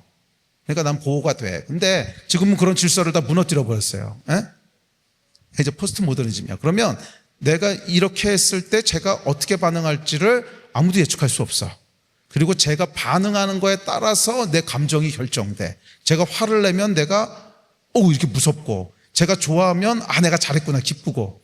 그러니까 이게 내 감정이 지금 중요해졌는데, 감정이 왕이 됐는데, 이 감정이 이게 보호가 안 되는 거예요. 내가 뭔가를 했을 때 제 반응을 예측할 수가 없으니까. 그러니까 어떻게 되겠어요? 불안하죠. 그 유명한 신학자가 무슨 얘기를 했냐면요, 아비가 사라지면 피어 프레셔가 그 자리를 대체한다 그랬어요.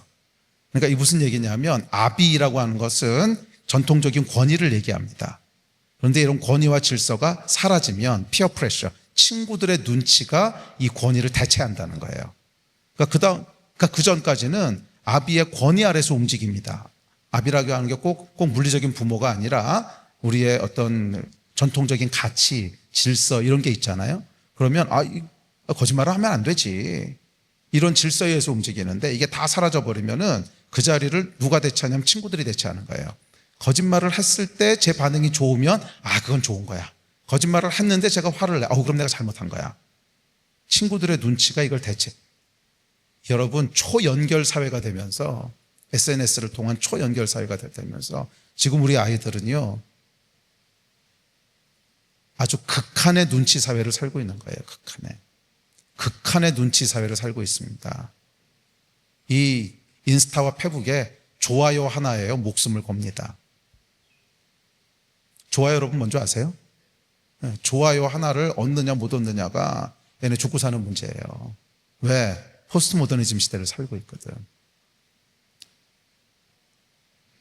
이게 예측 불가능한 사회가 된 거예요. 예측 불가능한. 질서가 없어지면서. 그렇게 되면 어떻게 됩니까? 불안, 두려움. 오늘날 여러분, 자살률과 정신병들, 우울증, 공황장애 여러분 좀 얼마나 많은지 아시죠? 네, 저희는 이제 젊은 교회이기 때문에 청년들이 많은데, 청년들 중에서 공황장애는 병으로도 취급 안 합니다. 감기 비슷한 거예요. 우리 땐 들어보지도 못했던 건데 감기 비슷한 거라서요. 많게 잡으면 절반은 공황장애인 것 같아요. 청년의 절반은. 이게 어디서부터 왔겠습니까? 물론 식생활 문제도 있고 여러 가지 환경적인 문제도 분명히 있겠지만, 큰 역할을 한 게 포스트 모더니즘이에요. 큰 역할을 한 것이 포스트 모더니즘입니다. 눈치 사회. 극심한 스트레스 가운데 있는 거예요. 우리 때는 그냥 정해진 것만 하면 돼요. 안정감이 있어요. 근데 지금은 선택 하나하나가 어떤 반응을 불러일으킬지를 다 신경 써야 돼요. 그리고 그것이 얘네들에게는 가장 중요한 거예요. 이게 이제 포스트 모더니즘이 가져온 비극입니다. 얘네들은 진짜 비극적인 시대를 살고 있는 거예요. 네, 진짜 비극적인 시대를 살고 있는 겁니다. 자, 그다음 네 번째는 인본주의가 있는데, 인본주의 중에서 특별히 프로이드의 사상이 큰 영향을 미칩니다. 그러니까 프로이드는 뭐냐면, 네 안에 억압되어 있는 것들이 있는데 그걸 풀어놔야 돼. 그게 이제 프로이드거든요. 프로이드는 결국 이 모든 문제를 어떻게 환원시키냐면, 우리 안에 어떤 욕구가 있어요. 뭔가 하고 싶은 게 있어. 그런데 그걸 이렇게 억눌러 놨다는 거예요. 뭐가? 세상의 질서, 또는 종교, 또는 부모, 하여간 뭔가가 이렇게 억눌러 놨기 때문에 그게 눌려 있다는 거예요. 그래서 잠재의식 속에 내려가 있는데, 그게 우리의 모든 불행의 원인이라는 거예요. 그래서 이거를 해방시켜야 된다는 거예요. 그래야 우리가 행복해진다는 겁니다.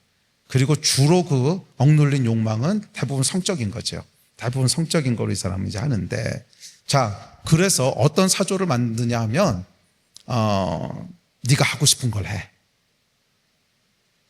응? 네가 하고 싶은 걸 해. 이 사조를 만들어내는 거예요. 너 자신을 사랑해. 네가 하고 싶은 걸 해. 자, 여러분, 요즘 나오는 모든 드라마와 영화의 주제가 뭔지 아세요? 너 자신을 믿어. 너 자신을 사랑해. 네가 하고 싶은 걸 해. 100이면 100 다 똑같아요. 그러니까 기독교적인 가치가 아닌 거는 다 이거예요.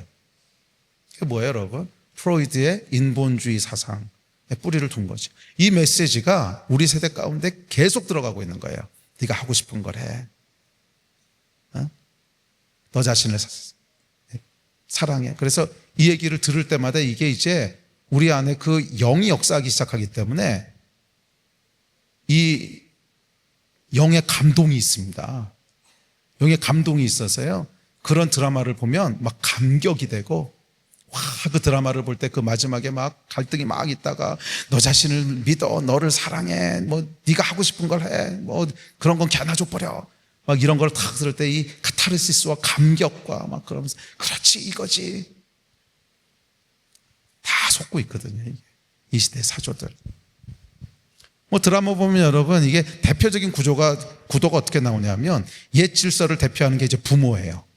부모가 등장하고 그래서 이게 가정을 결국 파괴하는데 부모가 등장하고 자녀가 등장하는데 이 자녀가 이 부모들의 생각으로는 도저히 이해할 수 없는 무슨 말도 안 되는 일을 합니다. 말도 안 되는 일. 그러니까 뭐 예를 들면 이런 거예요. 이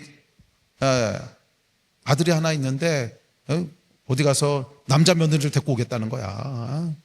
뭐 그런 거, 브로맨스 뭐 이런 거.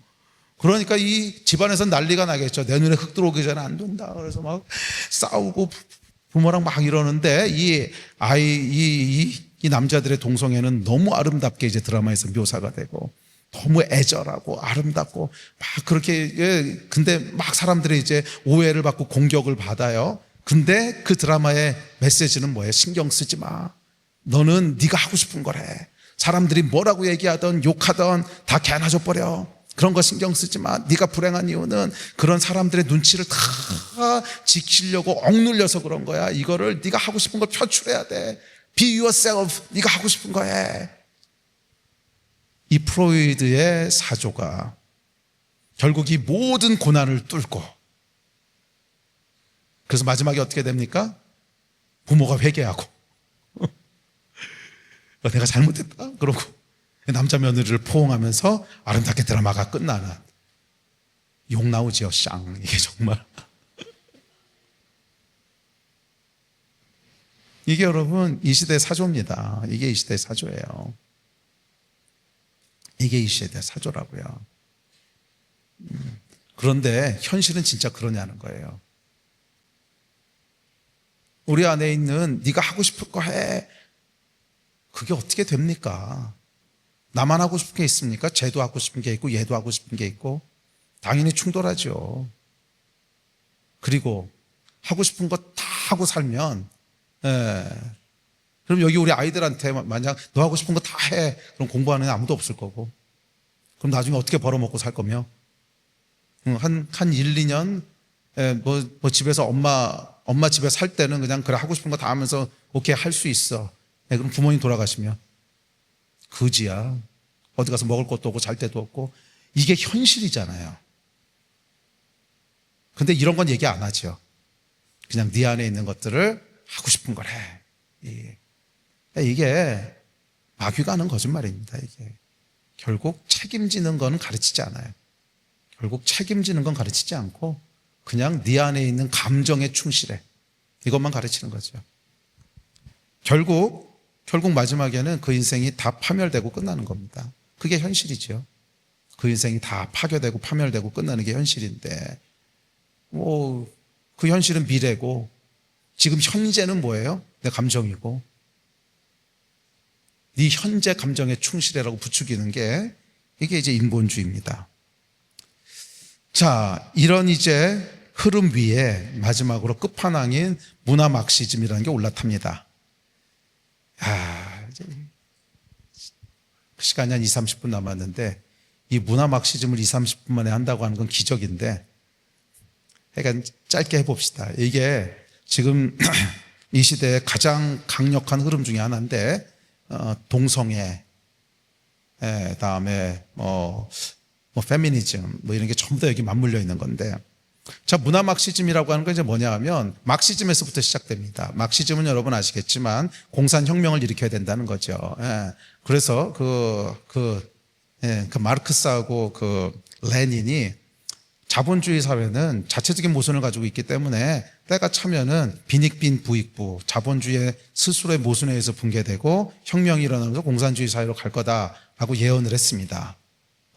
그러고 예언을 했는데 이게 시간이 흘렀는데 예언한 것처럼 잘 안 되는 거예요. 혁명이 일어난 나라가 몇 개 있긴 하죠. 뭐 소련 있고 중국 있고 있긴 있었지만 소련은 뭐 그 당시에 유럽에선 변방이었고 또 중국이라고 하는 것도 그 당시에는 뭐 완전히 망해버린 뭐 농업 중심의 아주 후진국이었고 유럽에 있는 실제 선진국들은 아무도 공산혁명이 일어나지 않은 거예요. 그런데 원래 마르크스의 예언에 의하면 이 자본주의가 발전해 있는 이 가장 자본주의의 선두주자들이 먼저 이제 공산혁명이 일어날 거라고 했는데 여기는 아무것도 안 일어납니다. 그리고 저쪽에 약간 뭐 그 변방에서 몇 군데 일어나고 그쳐요. 그러면서 이제 사람들이 질문을 던지기 시작합니다. 뭐가 잘못된 거지? 그러면서 이 마르크스의 후계자들이 이제 그러니까 주로 학자들이죠. 유럽에 있던 학자들이 그 원인을 분석하기 시작합니다. 근데 원인으로 지목된 게 뭐냐면 이런 서구 자본주의 사회를 유지하고 있는 사상과 가치관들이 생각보다 탄탄하고 견고하다는 거예요. 그래서 이게 쉽게 안 바뀐다는 거예요. 그리고 그 세계관과 사고가 뭐냐면 기독교지요. 그래서 문화 막시즘은 탄생부터 뭐를 타겟하냐면 기독교 가치를 무너뜨릴 것을 타겟팅하면서 시작합니다. 그래야 마르크스가 예언했던 유토피아로 갈 수 있다고 믿는 거죠. 그래서 이제 생각한 게 뭐냐면 이게 그냥 바로 혁명으로 이어지지 않는구나. 부르주아와 프롤레타리아 이렇게 해가지고 혁명으로 바로 이어질 줄 알았더니 안 이어지고 이 탄탄한 기존 가치 체계를 무너뜨려야 혁명이 일어나는구나. 그래서 이제 이 마르크시즘의 혁명 이론을 문화적으로 적용하기 시작합니다. 이 문화가 먼저 변해야, 그래서 많은 사람들이 이 마르크스의 생각에 동의를 해야 그래야 그 다음 단계로 넘어가겠구나. 그래서 문화적으로 이것을 적용하기 시작하는 게 문화 마르크시즘의 시작입니다. 이게 이제 1차 대전, 2차 대전 끝나고 그 즈음에 이제 시작되는데, 자, 이 초기 이론가들 중에 가장 유명한 두 사람은 안토니오 그람시라는 사람과 게오르게 루카치라고 하는 사람입니다. 이 두 사람이 가장 유명한 사람인데 이 두 사람은 그냥 문화 막시즘으로 유명한 게 아니라 인문학 하는 사람은 모르는 사람이 없다고 생각하면 되는 정말 유명한 사람들입니다. 그래서 어떤 분들은 이 문화 막시즘 얘기를 하면 음모론이라 그러는 사람들이 있어요. 제가 미치고 펄쩍 뛰겠어요. 그게 음모론이면 아니 안토니오 그람시 책은 지금 국회에 30권 이상 들어와 있는데 국회 도서관에 가서 책이나 좀 찾아보라고. 거기 뭐라고 있는지. 또 게오르기르 루카치 이것도 모르는 사람 없거든요. 인문학자들 중에는. 그 사람 책도 지금 번역된 것만 해도 수십 권인데 그럼 이 사람들 다 유령이냐고. 그러니까 이게 이 음모론 얘기하는 사람들은요. 음모론자예요.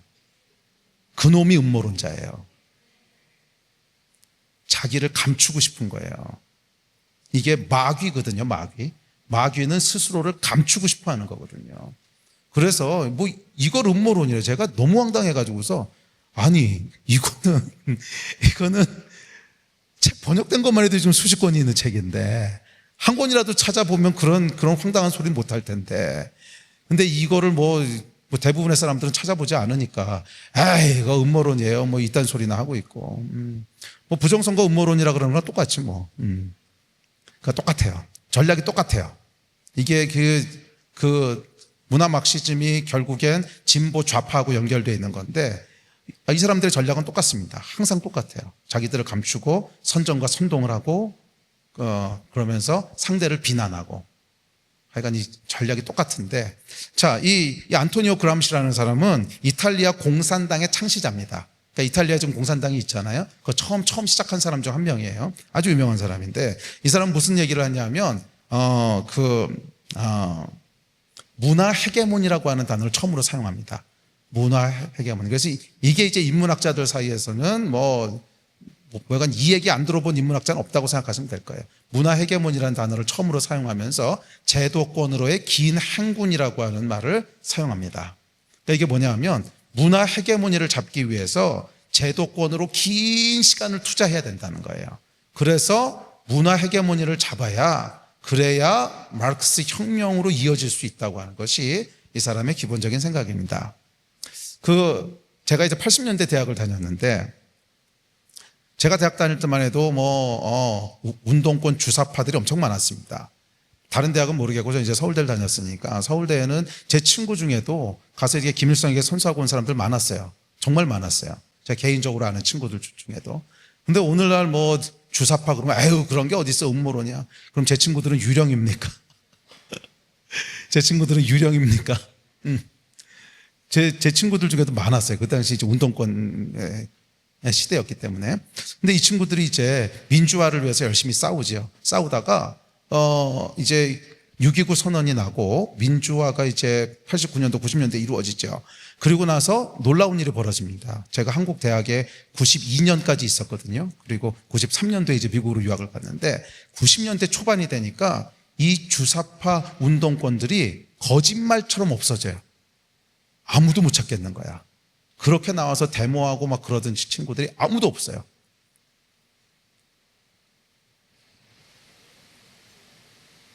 이 친구들이 어디로 갔냐면 그 마르크스의 이게 마르크스가 주장한 건지 아니면 안토니오 그람시가 주장한 건지 모르겠는데 이건 둘 중 한 명이야.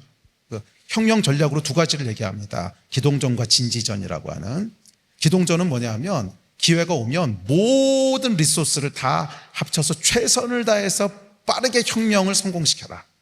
그게 기동전이고, 진지전은 뭐냐면 그게 가능하지 않으면 사회 구석구석에 들어가서 진지를 만들고 20년, 30년 버티면서 문화 헤게모니를 잡아라. 그래서 이 주사파들이 어디로 들어가냐면 교육계, 언론계, 법조계로 들어갑니다. 그렇게 해서 만들어낸 게 뭐냐면 교육계 뭐 만들죠?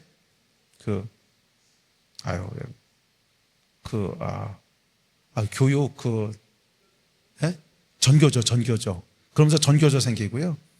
법조계에 뭐 만들죠? 우리법연구회. 언론 다 장악합니다. 이게 30년 한 거예요. 30년. 진지전은. 안토니오 그람시 지시대로 진지전을 30년을 하면서 이 메인스트림에 있는 문화를 바꾸기 시작하는 거예요. 점점 바꿔갑니다. 그래서 여러분 생각해 보세요. 이 80년대, 90년대, 2000년대까지만 해도 주사파 그러면 이게 머리에 뿔난 막 이상한 사람으로 생각했는데 문재인 정권 때 뭡니까? 김일성 장군 찬양하고 그런 것들이 이렇게 버젓이 플랜카드가 붙고 막 그러잖아요. 그러면서 처음에는 샥이 옵니다. 이게 뭐야? 그런데 계속 반복되다 보니까 그냥 그럴 수 있는가 보다 이러고 지나가지 않습니까? 지금 보면 공공도서관에 옛날 금서였던 책들이 질비합니다. 금서였던 그런 혁명 이론 그런 책들이 그다음에 김일성 주체 사상 이게 질비해요. 그런데 그냥 그럴 수 있지 이러고 넘어가는 뭐예요, 여러분? 문화 헤게모니를 잡기 시작하는 거예요. 계속 노출을 시키면 당연하다고 느끼게 돼요. 계속 처음에 그 얘기할 때 미친놈 이러다가 그게 계속 반복이 되면 그럴 수도 있지 이게 이제 진지전입니다. 이거를 30년을 해오고 그 30년 만에 지금 현상들이 일어나고 있는 거예요. 그래서 이게 그렇게 갑자기 일어난 사건이 아닙니다. 굉장히 오랜 시간에 걸쳐서 작업을 한 거죠. 그 다음에 게오르게르 루카치라는 친구는 헝가리에서 이제 교육부 장관을 했던 사람인데 이 사람은 이제 무슨 일을 하냐 하면 기존 제도들을 전부 다 무너뜨립니다. 그래서 국가에 대한 충성, 가정의 가치, 성에 대한 거, 그래서 성도 이렇게 자유롭게 아무렇게나 다 무너뜨려요. 근데 무너뜨리는 이유가 뭐냐 하면 기존 가치가 무너져야 새로운 가치를 세울 수 있다는 거예요. 그래서 기존 가치를 무너뜨리는 일들을 하기 시작합니다. 자, 이게 이제 문화 막시즘의 시작인데, 근데 이 사람들이 이제 프랑크푸르트라는 데 모여서 이런 이론들을 연구하기 시작하다가 2차 대전이 끝나고 나서 미국으로 옮겨갑니다. 이 사람들이 미국으로 옮겨가면서 주로 이제 콜롬비아 대학을 중심으로 프랑크푸르트 학파가 거기서 다시 자리를 잡기 시작해서 지금 이제 유럽에서는 이 컬처 마르크시즘이라고 하는 게 이미 옛날 얘기예요. 이미 옛날 얘기인데 지금 꽃을 피우고 있는 데는 미국입니다. 지금 꽃을 피우고 있는 데는 미국이고 그 다음에 꽃 피우고 있는 데는 한국이에요. 미국과 한국이 아마 지금 가장 이 꽃을 피우고 있는 클라이막스로 올라가고 있는 이제 그런 데입니다. 자, 그래서 문화 막시즘의 내용은 뭐냐면, 첫째는 이 그 경제 혁명을 일으키기 전에, 사회 혁명을 일으키기 전에 문화 혁명이 먼저 일어나야 된다는 거예요.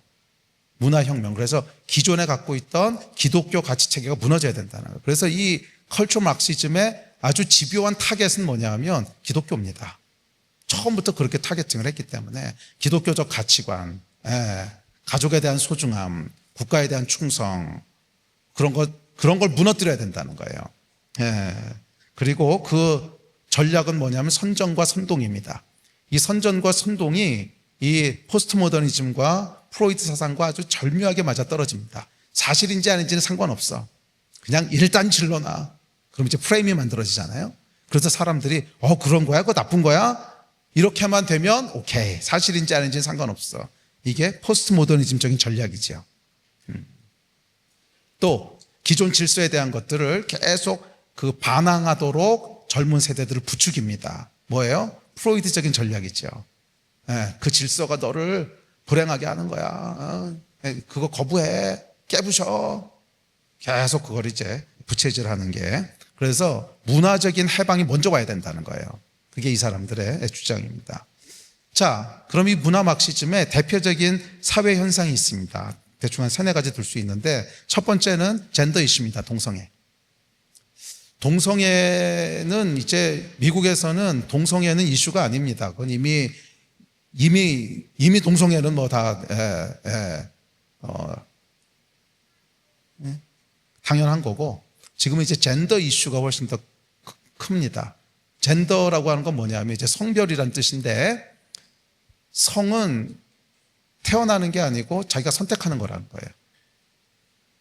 내가 남자로 태어났기 때문에 남자고 여자로 태어났기 때문에 여자가 아니라 내가 남자인 걸 선택하고 여자인 걸 선택한다는 거예요. 그게 젠더와 그다음에 성의 차이입니다. 그래서 젠더는 내가 선택하는 거라고 가르칩니다. 그래서요, 별하별 젠더가 다 있습니다. 남성, 여성만 있는 게 아니고 별하별 젠더가 다 있어요. 예를 들면 논 바이너리, 남성도 여성도 아닌 거야. 젠더 플루이드, 그때그때 바뀌어. 어젠 남자였고 오늘은 여자야. 아젠다, 난 젠더가 없어. 빅젠더, 난 남자면서 여자야. 트랜스젠더, 이건 아시겠죠? 팬젠더, 나는 남자면서 여자면서 트랜스젠더면서 뭐 짐승이면서 뭐면서 하여간 난 다 가지고 있어. 그 유명한 책이 있습니다. 주디스 버틀러라고 하는 그 버클리 대학 교수인데, 저희 학교인데, 그게 약간 젠더 이슈를 촉발한 건데 52 genders인가 뭐 그런 거예요. 52가지인가 성이 있다는 거예요. 남성 여성만 있는 게 아니라 52가지 성이 있고 그 성은 내가 선택하는 거라는 거예요. 그래서 지금 미국은요, 난리도 아닙니다. 난리도 아니에요. 네. 당연히 남자 여자 화장실은 같이 쓰고요. 불편해요. 네. 얼마 전에 미국 공항에 갔는데 뭐 공항을 새로 졌다 그래서 아주 시골에 있는 공항이었어요. 거기가 이제 바이블 벨트라고 하는 아주 보수적인 지역인데, 제가 화장실 들어가다 깜짝 놀랐어요. 남녀 구별이 없어요, 그냥. 그리고 제가 아는 이제 친구 하나는, 제가 미국에 있을 때 이제 전도하고 이랬던 그 부부인데, 그 와이프가 이제 아마존에서 일을 하는데, 같이 일하던 흑인 남성이 있었는데, 키가 2m가 넘어가고, 막 수염 있고 막 이런 친구인데, 이제 뭐 직장을 그만뒀어요. 그만뒀는데, 일주일 뒤에 다시 입사하겠다고 왔대요. 그런데 다시 입사를 했는데 지금부터는 여자래. 젠더는 선택하는 거기 때문에 뭐 수술 이런 거 안 해도 됩니다. 미국은 내가 여자야 그럼 그때부터 여자예요. 그래서 그 다음부터 여자라고 그러고 여자 화장실을 들어오는데 너무 힘들어 죽겠다고. 실제로 제가 듣는 얘기들이에요. 그다음에 여러분 그건 아시죠? 남자가 나는 오늘부터 여자야. 그래서 여자 수영대회에 나가가지고 모든 대회를 다 우승했던 거. 그다음에 이 복싱, 이제 복싱 선수도 나는 지금부터 여자야. 그러니까 여자가 된 거죠. 뭐 이런 게 이제 젠더 이슈입니다. 이게 황당한 겁니다 지금. 근데 이 젠더 이슈 다음은요 아마 이 그 동물 이슈로 넘어갈 거예요. 지금 미국에서 벌어지는 일 중에 이게 그러니까 젠더 이슈라고 하는 게 뭐냐면 정체성에 대한 거거든요. 나는 남자냐 여자냐. 근데 지금 그 미국 학교에서는 뭐가 유행이냐면 아이들 중고등학교에서 이렇게 고양이 옷을 입고 온대요. 고양이나 뭐 호랑이나 곰이나 약간 짐승 코스프레를 하고 와서는 하루 종일 사람 말은 한마디도 안 하고 야옹 야옹 선생님 뭐라 그러면 야옹 내 친구가 뭐라 그러면 야옹 이러는 애들이 한두 명이 아니라 그게 지금 유행이에요. 미국 중고등학교에. 그래서 미치겠다고. 그러니까 이게 뭐냐 하면 정체성의 이슈인데 젠더가 선택하는 거면 정체성도 선택하는 거지. 나는 고양이야. 나는 곰이야. 당연히 글로 흘러갑니다. 젠더를 선택한다라고 가르치니까 그 다음부터는 내 정체성도 난 사람이 아니야. 난 고양이야. 그래서 고양이 이게 미국에 아주 처음에는 제가 뉴저지에 있는 학부모한테 그 얘기를 듣고는 뉴욕은 미쳤구나 그랬는데 그 다음에는 노스다코타에 있는 거기는 아주 깡촌이거든요. 거기서도 그 짓을 하고 있다는 거예요. 똑같은 일을. 완전 미쳤습니다 지금. 남의 일 보듯 하실 게 아니라요. 한국은 급속도로 따라가고 있습니다 지금. 급속도로 따라가고 있어요. 그 다음에 두 번째 이슈는 뭐냐면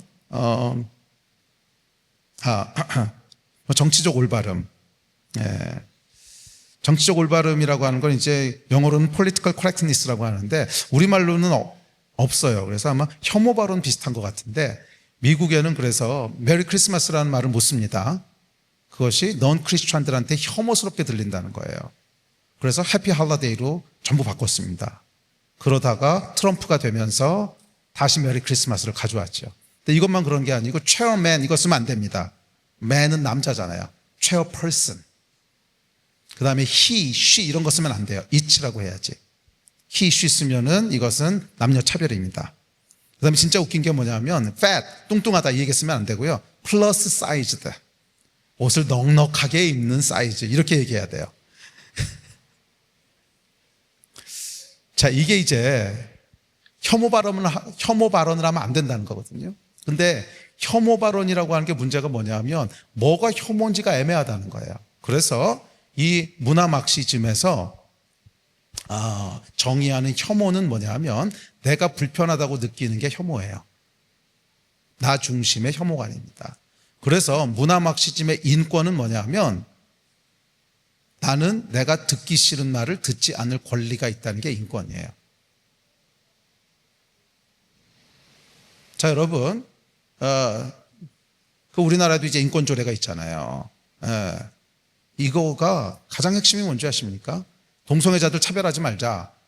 차별하면 안 되죠.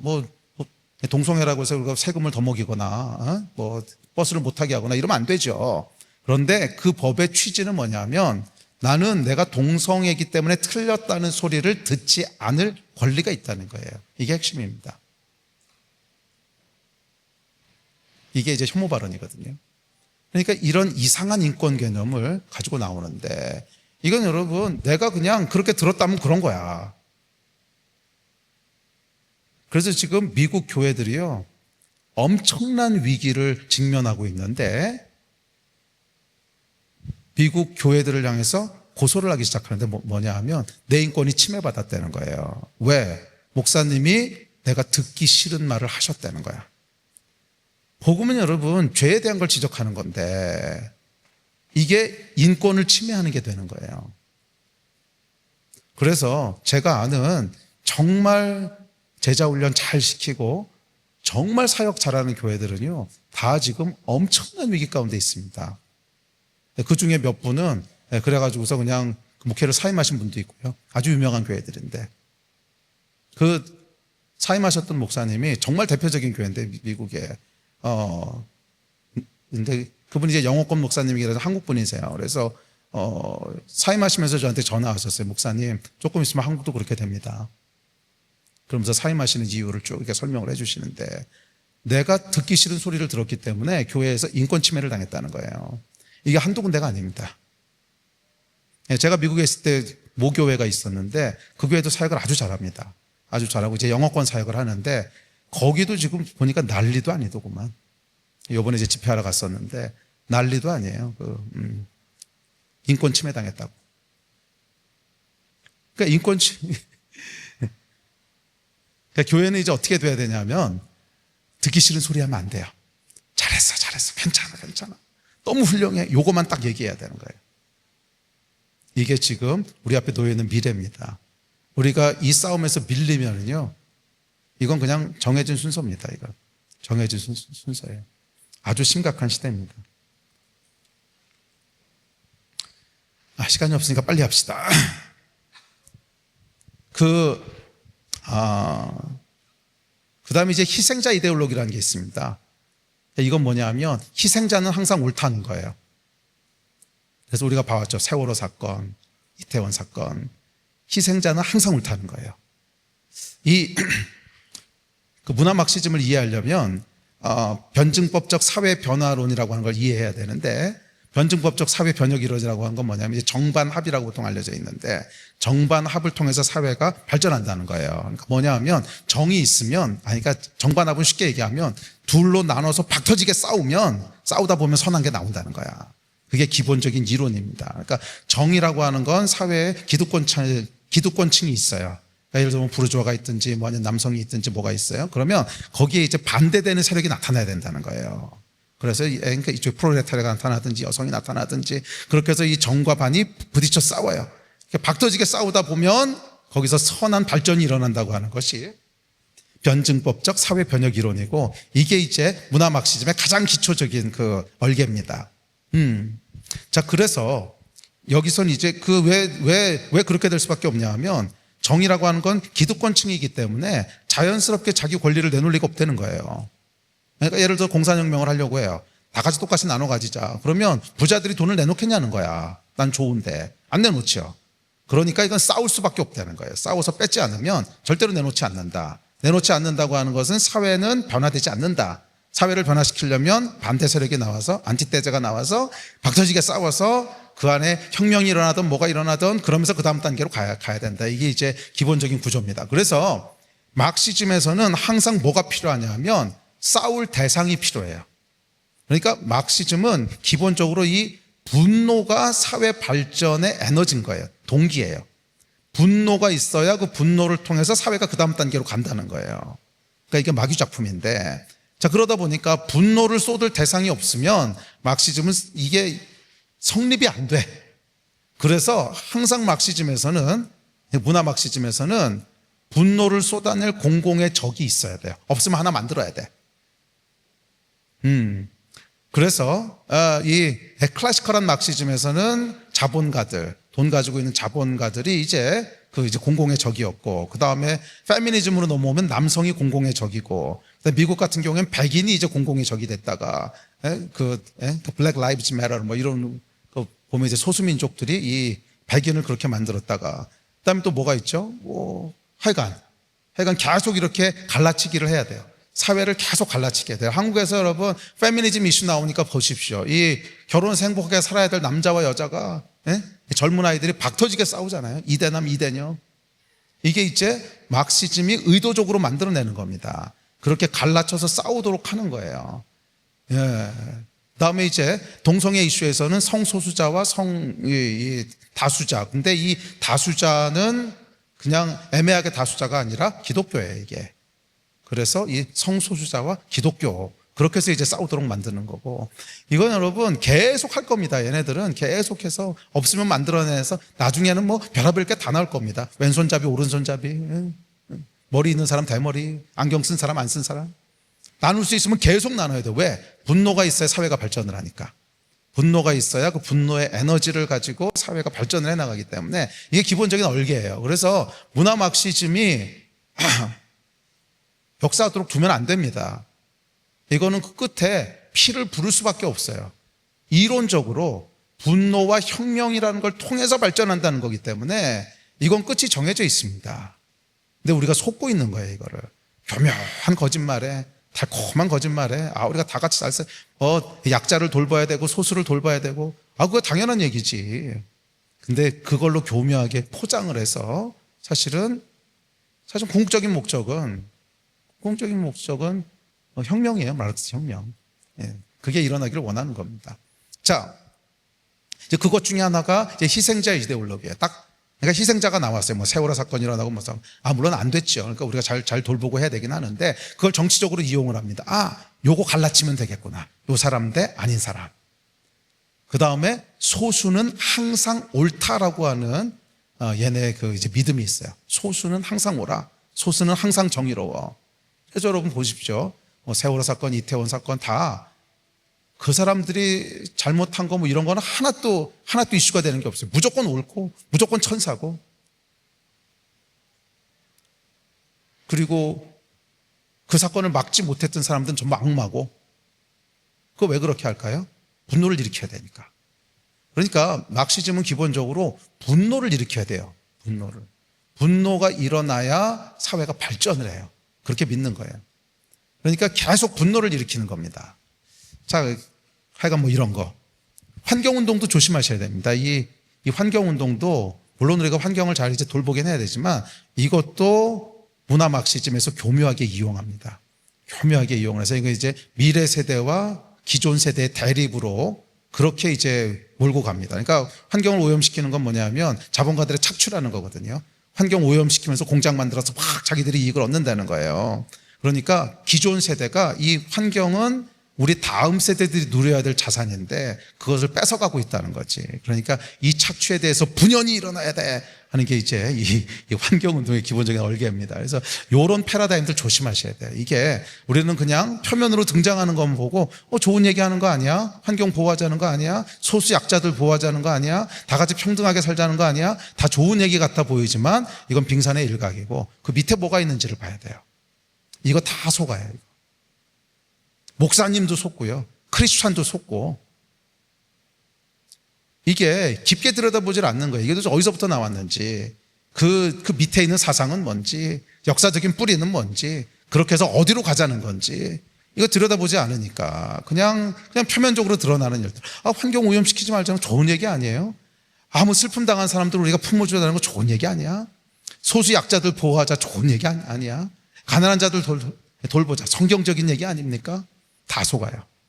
여기 여러분 맹점이 뭔지 아십니까? 이 문화 막시즘의 맹점이 뭐냐면 옳은 일을 꼭 옳은 일은 아니야. 잘못된 일도 있는데 설령 옳은 일이라 하더라도 그것을 잘못된 동기로 하려고 그러는 거예요. 성경은 뭐라 그랬어요? 동기가 사랑이어야 돼요. 사랑. 근데 이건 다 미움이야. 이게 분별 포인트입니다.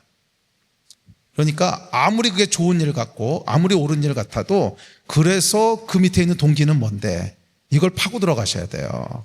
그게 이제 죽여 살려 막 그러니까 페미니즘 같은 경우도 여러분 여성의 인권에 대한 얘기죠. 저는 뭐 거기 5000% 동의합니다. 당연히 여성 인권 존중해야 되고 근데 그게 왜 남성에 대한 미움으로 시작돼야 되냐고. 그건 잘못된 거예요. 남성에 대한 미움이 아니라 서로에 대한 사랑으로 시작되는 게 성경적인 거죠. 그래서 이 문화 막시즘의 맹점은 뭐냐 하면 옳은 일을 잘못된 동기를 가지고 하려고 그러는 거예요. 근데 물론 옳은 일만 하는 건 아니야.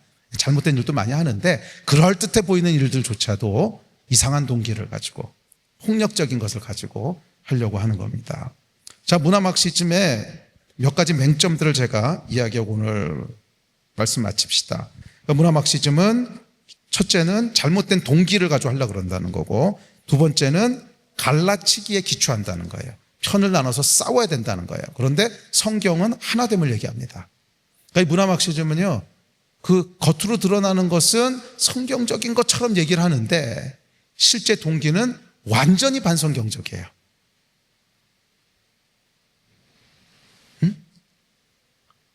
성경은 연합을 얘기하는데 여기는 갈라치기를 얘기해요. 세 번째, 문화 막시즘은 모든 문제의 원인을 남에게 구조적인 것으로 전가합니다. 자기 문제는 보지 않아요. 뭐 동성애 이슈도 그렇고 뭐 세월호 사건도 그렇고 다 똑같아요. 항상 그 문제는 저놈 때문이고 저 정부 때문이고 대통령 때문이고 뭐 때문이고 뭐 때문이고 뭐 때문이고. 그래서 계속 이상한 법들 만들어내잖아요. 계속 이상한 법들, 뭐 세월호법 만들고 철수법, 영입법, 무슨 법 계속 법 만들어내는 게 구조적인 문제고 전원 문제고. 성경은 여러분 각자 자기를 돌보라 그랬거든요. 각자 자기를 돌보라 그랬단 말이에요. 내 안에 회개해야 될 건 없는지, 내가 하나님 앞에 돌이켜야 될 건 뭔지, 이거는 애시당초 싹을 잘라버립니다. 그러니 거기에 무슨 회개가 있겠으며 거기에 무슨 영적인 역사가 있겠어요. 저는 개인적으로 어떻게 생각하냐면 저는 개인적인 성향 조사를 해보면 보수보다는 진보 쪽에 가까워요. 그리고 저희 집안도 저희 아버님 때부터 대대로 야당 집안이었고, 그런데 지금 현 시대는 크리스찬으로서 진보가 될 수는 없는 시대라고 생각합니다. 그건 불가능해요. 그건 불가능해요. 속고 있는 거지. 뿌리를 들여다보면 가능하지가 않아요. 뿌리를 들여다보면 가능하지가 않아요, 이게. 그냥 겉으로 드러나는 몇 가지 이슈에 그냥 속은 거지. 그래서 성경이 뭐라 그랬어요? 마지막 때 미혹의 영으로 인하여 배교하는 일들이 늘어날 거라고 했잖아요. 저는 지금이 그런 시대로 들어가고 있다고 믿습니다. 지금이 그런 시대로. 이 미혹이요, 정말 심합니다. 이게 진짜 옳은 일 같고 정말 하나님이 하시는 일 같고, 그래서 깊게 뿌리부터 들여다보지 않으면 다 속습니다. 전 여러분들 가운데 한 명도 이렇게 속는 분들이 없었으면 좋겠어요. 그리고 미혹이 아니라 진리 위에 서시는, 이 시대의 사조에 휩쓸려가는 것이 아니라 하나님의 말씀 위에 서시는 그런 여러분들 되시기를 주의 이름으로 축복합니다. 아멘.